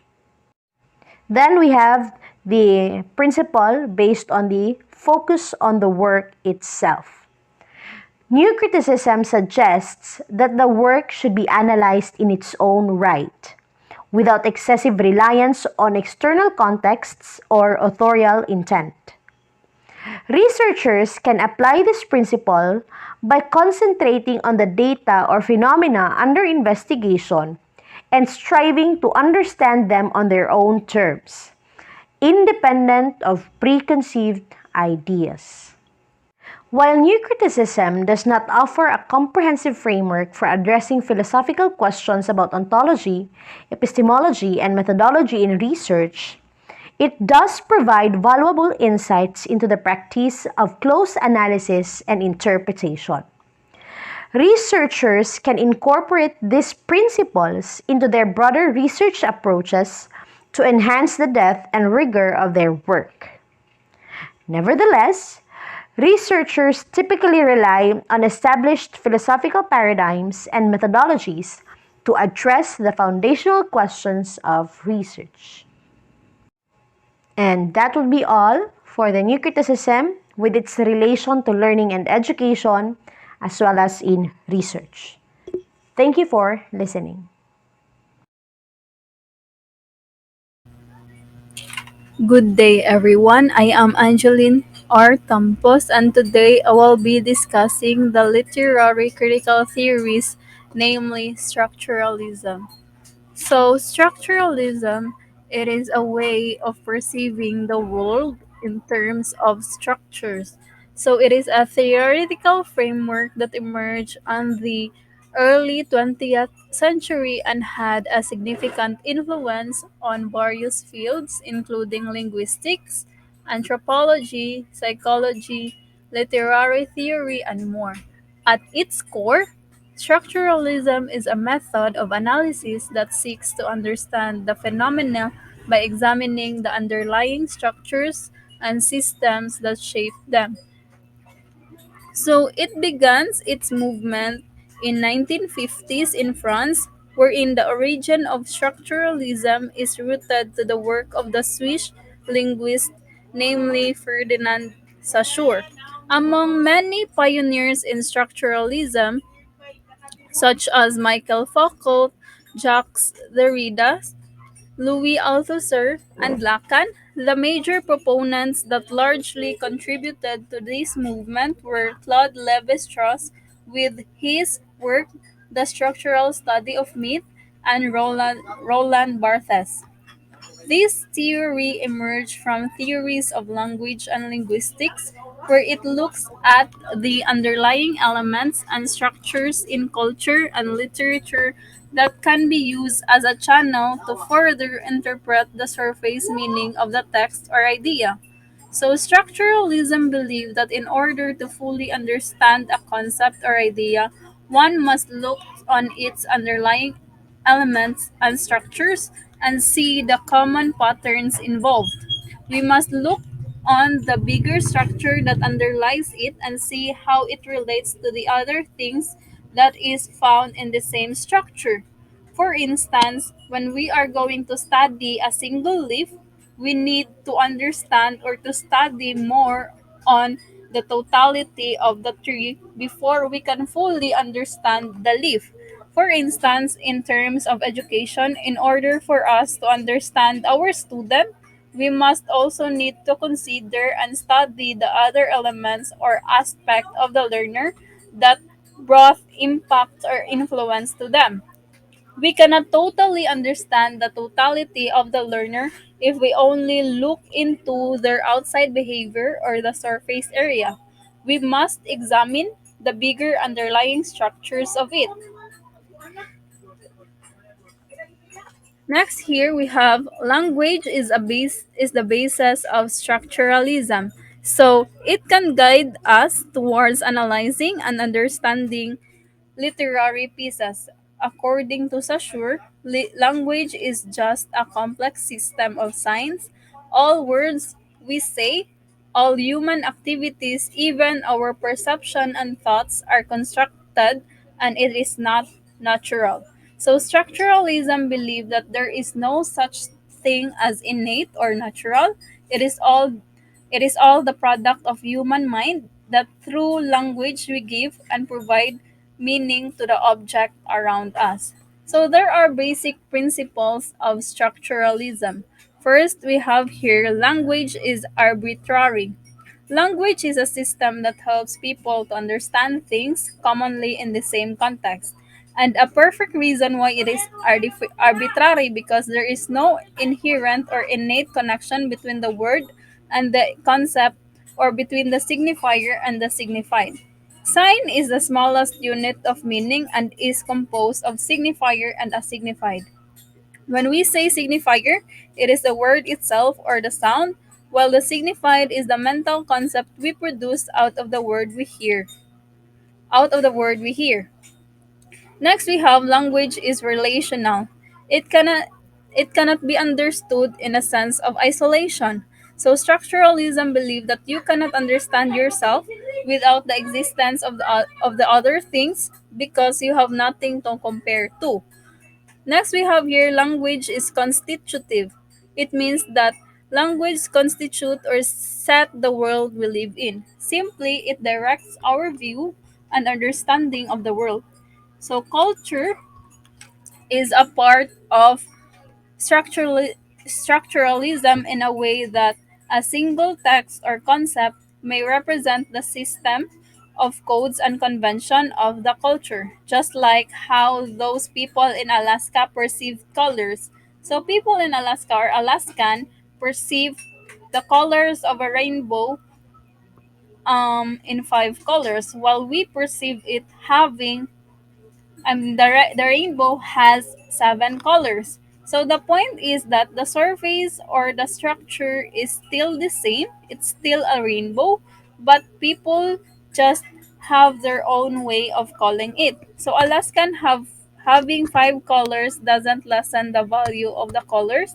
They can still see it the way we are also seeing it. It's just that the language constitutes or creates the perception of them. Or in other sense, that's how their language labels their world. One way of viewing literary text is by looking on its larger system or by looking on its genre. For instance, plot of tragedy stories is different to the plot of romantic or horror stories. With this concept, language has that we call langue and parole, wherein the langue is the larger structure or the system of language or language itself, while the parole is the individual expression of the language or the words we utter. Structuralism is seen as a method rather than a theory. It is an intelligent movement and a method rather than just being a group of thoughts and a theory wherein true meaning lies on its underlying structures. So the importance or there are also importance of structuralism in terms of education. First is structuralism contribute or influence in curriculum development. So, structuralism emphasis on identifying underlying structures and systems that influence the curriculum design and development. So, by breaking down the subject matter into its essential components and then understanding how they relate to one another, educators can create more coherent and logical structured curricula. It also foster cognitive development because structuralism focus on understanding the organization of mental processes, and cognitive structures have been influential in the field of cognitive psychology and its application to education. It has informed the development of instructional strategies that align with the cognitive development stages of the student. It also contributed to the study of language acquisition and literacy development. So, particularly in the context of linguistics, structuralism has contributed to the study of language acquisition and literacy development. It has helped educators understand the underlying structures of language and how children learn to read, write, and communicate effectively. It also encourages the comparative analysis of educational system, which has been valued for understanding the similarities and differences in how education is structured and delivered across different cultures and societies. It is also influenced the design of the educational assessment and evaluation, wherein the principles of structuralism have influenced the design of standardized tests and assessment, as they often seek to measure a student's understanding of the underlying structures and principles of a particular subject or field. It also played role in the development of theories related to motivation, learning styles, and information processing in education. Understanding how students process and organize information is crucial for designing effective teaching strategies. And also, in the creation of educational materials, structuralism can be used to organize content in a logical and coherent manner, making it easier for the learners to learn and understand complex context or concepts. And also, when in terms of the professional development and education of the teacher, structuralism has influenced the education and professional development programs of educators, wherein educators are often trained to analyze the underlying structures of knowledge and instructional materials which can help them teach more effectively. And lastly, when in terms of interdisciplinary studies, the interdisciplinary approach encouraged by structuralism can be applied to educational research and curriculum development, allowing educators to connect various subjects and fields to provide a more holistic and integrated education. So in relation to research, structuralism encourages researchers to examine the underlying structure that shape the object of study. This is particularly evident in linguistics, where structuralists like Ferdinand de Saussure focus on the structural elements of language, such as phonemes and syntax. In research, this approach involves breaking down complex phenomena into their constituent part to understand how they relate to one another. In terms of comparative analysis, structuralism often involves comparing different instances or examples of a phenomenon to identify common structural elements and variation. Researchers may study multiple languages, culture, text, or other subjects to identify shared structural features and differences. And comparative research is a key aspect for structuralism.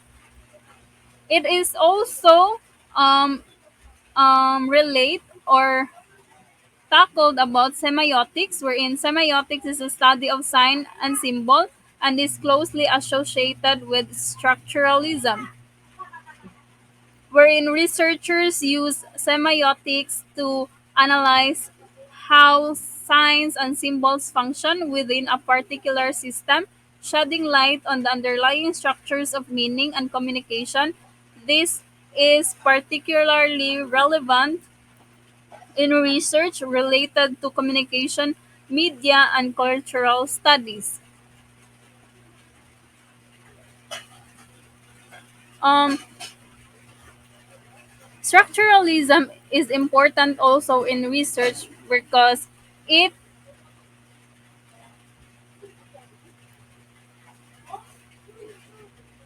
is frequently used in analysis of texts, whether they are literary works, visual arts, or cultural artifacts.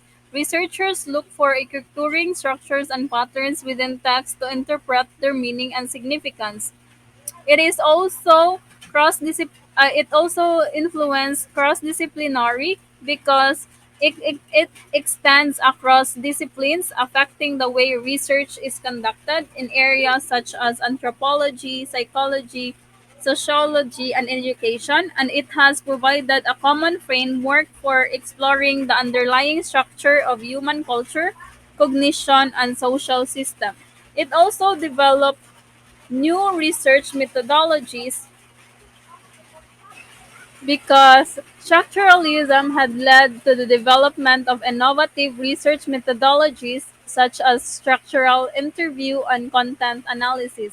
So these methods allows researchers to uncover hidden structures and patterns in data, making it easier to draw meaningful conclusions.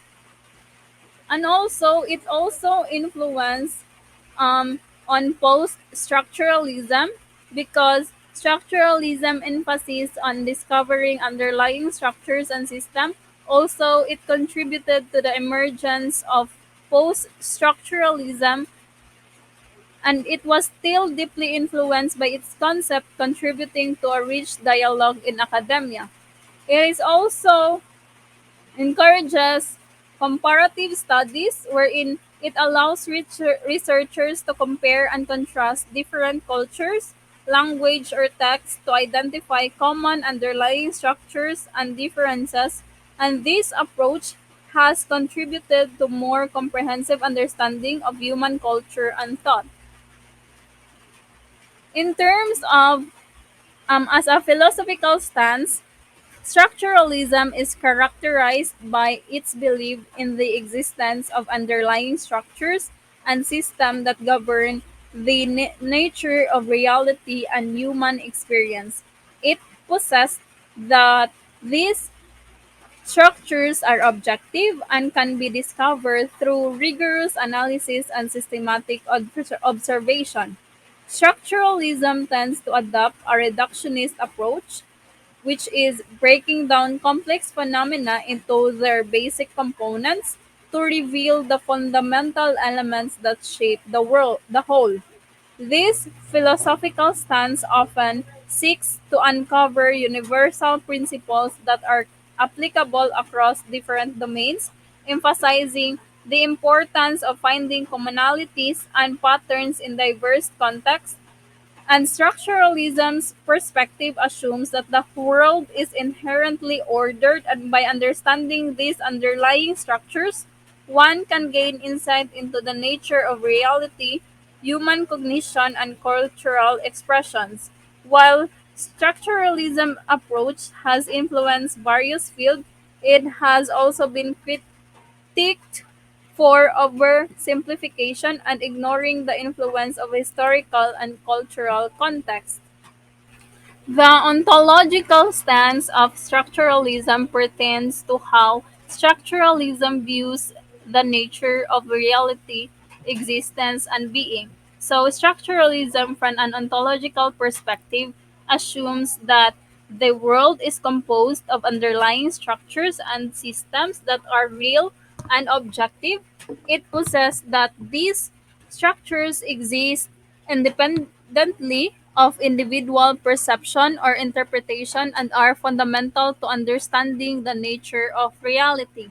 These structures can be thought of as the hidden framework that give rise to observable phenomenon.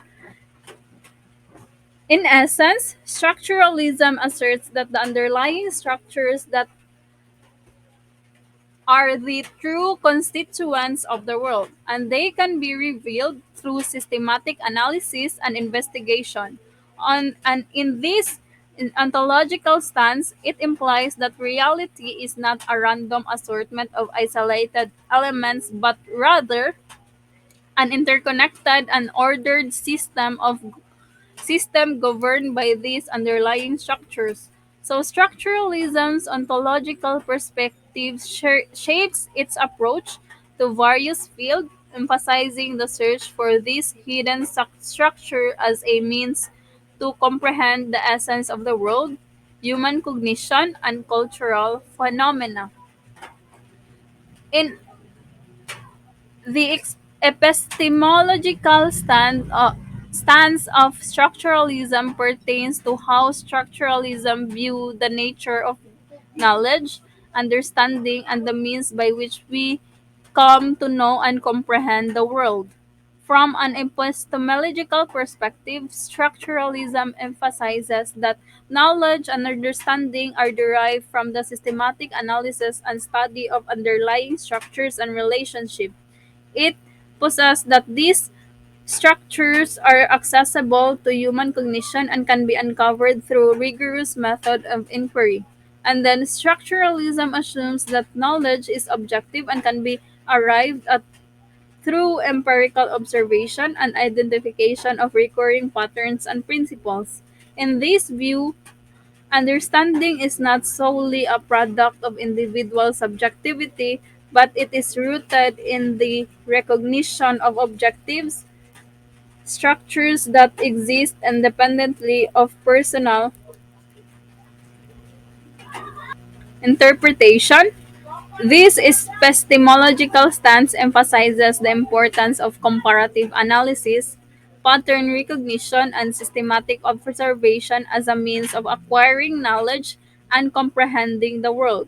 It also underscores the belief that these structures are universal and can be applied across different domains of knowledge, and structuralism informs that its approach to research and its quest for uncovering the hidden structures that underlie diverse phenomena. In terms of methodological stance of structuralism in research, is that it is characterized by its systematic and analytical approach to studying phenomena. So researchers using a structuralist methodology breaks down complex subject into their constituents elements, seeking to identify and understand the underlying structure and relationship that govern them. A central aspect of this methodology is comparative analysis, where researchers compare multiple instances or examples of a phenomenon to discover common structural elements and variation. So, systematic observation and data collection methods are crucial, involving the collection of empirical data and the identification of recurring patterns within that data. Pattern recognition is paramount in structuralist methodology, which researchers focus on recurring structures, symbols, or signs within the subject of study. It is also often adopts a reductionist approach to understand the fundamental components of complex phenomena and how they interconnect. Empirical evidence and objective data play a significant role, where it grounds the findings in empirical observation rather than subjective interpretation. An, an interdisciplinary approach drawing from various fields informs structuralist research, allowing for more comprehensive understanding of the subject at hand. When relevant, structuralist methodology may include semiotic analysis to comprehend the function of signs and symbols, within a given system and the underlying structure of meaning. Overall, structuralism methodological stance prioritize systematic analysis, comparison, and the identification of hidden structures and patterns to gain insights into diverse phenomena across various disciplines. In conclusion,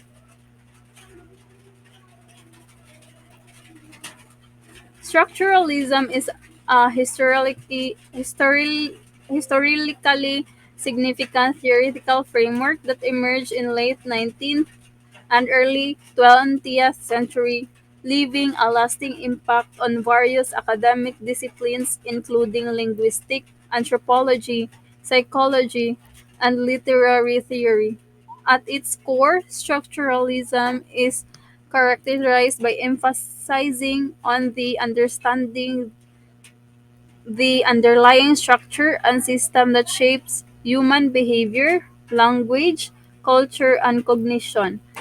The key principles of structuralism includes reductionism, comparative analysis, an objective and systematic approach, interdisciplinary influence, and the use of semiotics to analyze signs and symbols. While structuralism has made valuable contribution to our understanding of complex phenomena and has shaped research methodologies, it has also faced criticism for its tendencies to oversimplify and its limited consideration of historical and cultural context.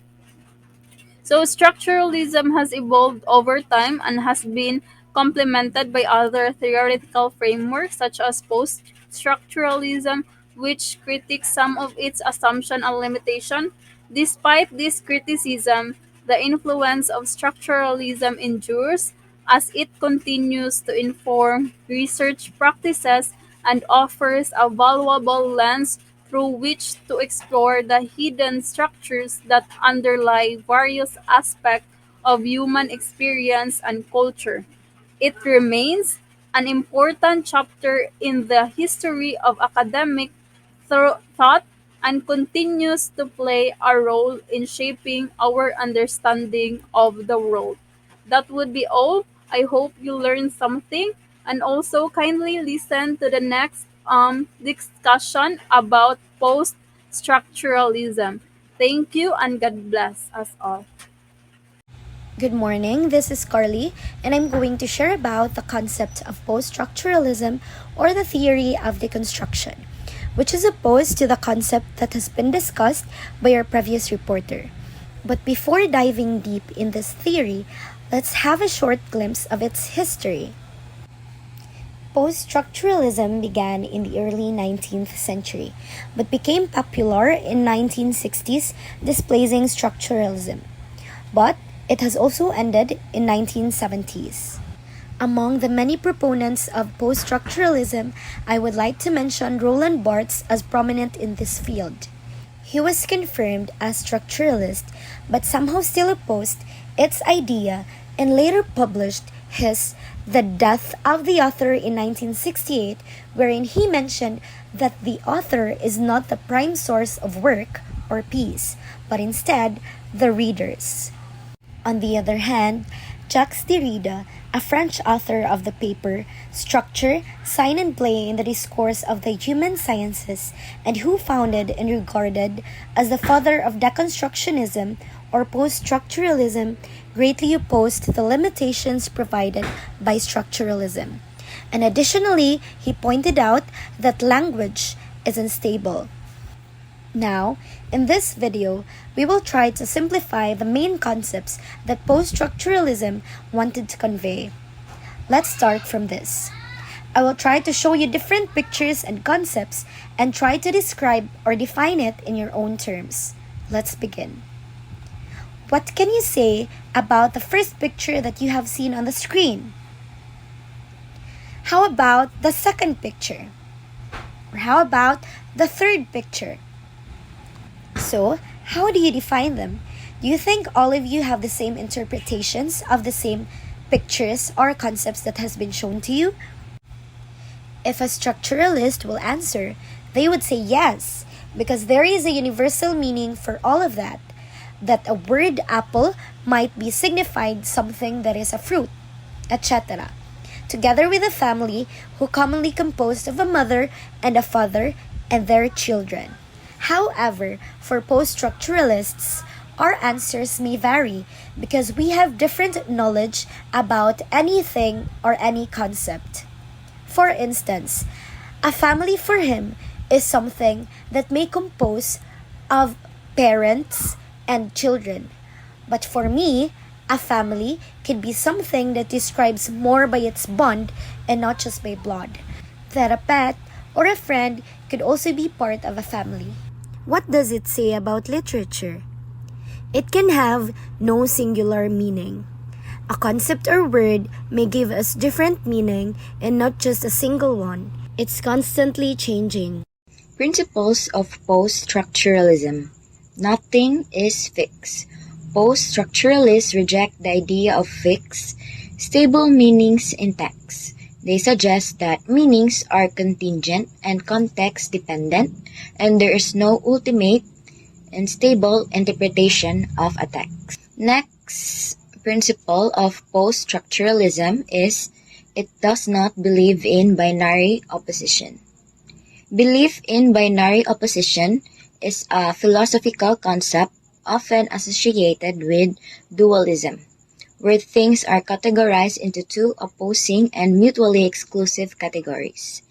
If you're discussing a perspective that doesn't adhere to such a binary view, it might be related to non-dualism or other philosophical stances that embrace a more nuanced and interconnected worldview.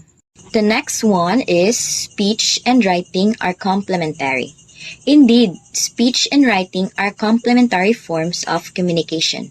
They serve different purposes and have unique strengths. Speech allows for real-time interaction, conveying emotions, and often involves nonverbal cues like body language and tone. Writing, on the other hand, offers a more permanent and structured means of communication, allowing for careful thought and precise expression. Together, they enhance our ability to convey ideas and connect with others effectively. The next one is nothing is permanent. In post-structuralist philosophy, one of the key ideas is that there are no fixed or permanent truths or meanings. Post-structuralism challenges the notion of stable structures, emphasizing the fluidity and contingency of language, knowledge, and reality. It suggests that meaning is constructed and reconstructed through language and discourse, and it can be highly context-dependent. This perspective is associated with philosophers like Michel Foucault, who questioned the stability of traditional philosophical and linguistic systems. Next one is nothing is absolute. In post-structuralism, the concept that nothing is absolute is a central idea. Post-structuralism challenges traditional notions of fixed meanings, stable truths, and universal principles. Instead, it emphasizes the idea that meaning and knowledge are contingent, context-dependent, and subject to interpretation.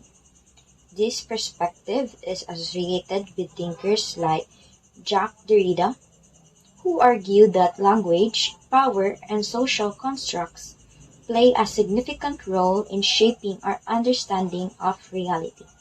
So in post-structuralism, absolutes and fixed truths are often seen as elusive or even non-existent. The next one is speech and writing are complementary. Indeed, speech and writing are complementary forms of communication. They serve different purposes and have unique strengths. Speech allows for real-time interaction, conveying emotions, and often involves nonverbal cues like body language and tone. Writing, on the other hand, offers a more permanent and structured means of communication, allowing for careful thought and precise expression. Together, they enhance our ability to convey ideas and connect with others effectively. Now, what is post-structuralism in education? How do teachers apply this in a classroom setting? For instance, the teacher will be grouping the students into 5. Each group will be given the same poem. And later on, they will be discussing about their varied interpretations about the poem. For example, the poem that was given by the teacher was entitled The Road Not Taken by Robert Frost. When they are asked to share, they may have different interpretations. For instance, the group 1 believes that the speaker in the poem is faced with a choice between two roads and elects to travel by the one that appears to be slightly less worn. On the other hand, the group 2 believes that the main theme is making choices. We will make many choices in our lives, and those choices can come with many different thoughts about what could have happened if we had chosen differently. Philosophical stance. Rejecting essentialism. Post-structuralism rejects the idea of essentialism, which asserts fixed, inherent meanings in language, culture, and identity. So rejecting essentialism in philosophy, particularly in the context of education, means embracing the idea that individuals and ideas are not defined by fixed, unchanging characteristics or inherent qualities. This philosophical stance acknowledges the complexity and fluidity of human nature and knowledge.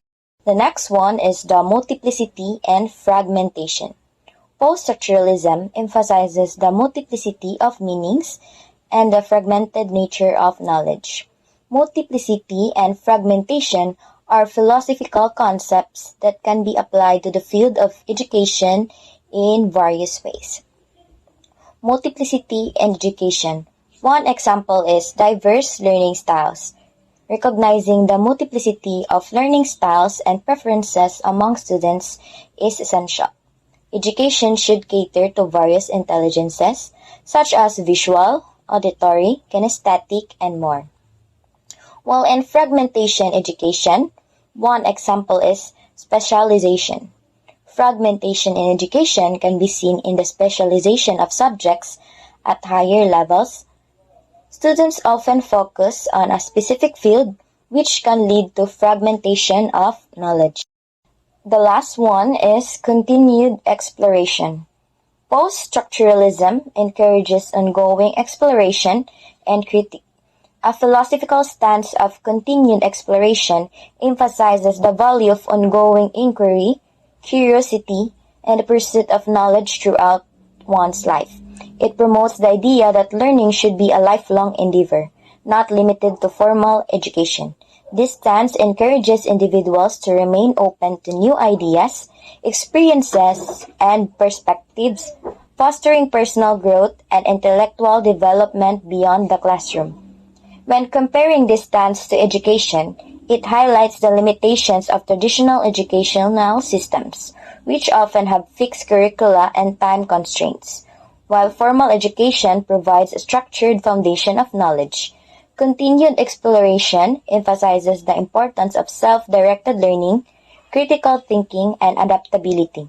Incorporating both elements can lead to a more holistic approach to personal and intellectual development, combining the benefits of formal education with the ongoing pursuit of knowledge and self-discovery. Before ending this video, let me share to you a quote from Bell Hooks. Most children are amazing critical thinkers before we silence them. As teachers, our capacity to generate excitement is deeply affected by our interest in one another. So, let us not forget in hearing the voices of our students and recognizing each of their presence. Thank you for listening and have a good day.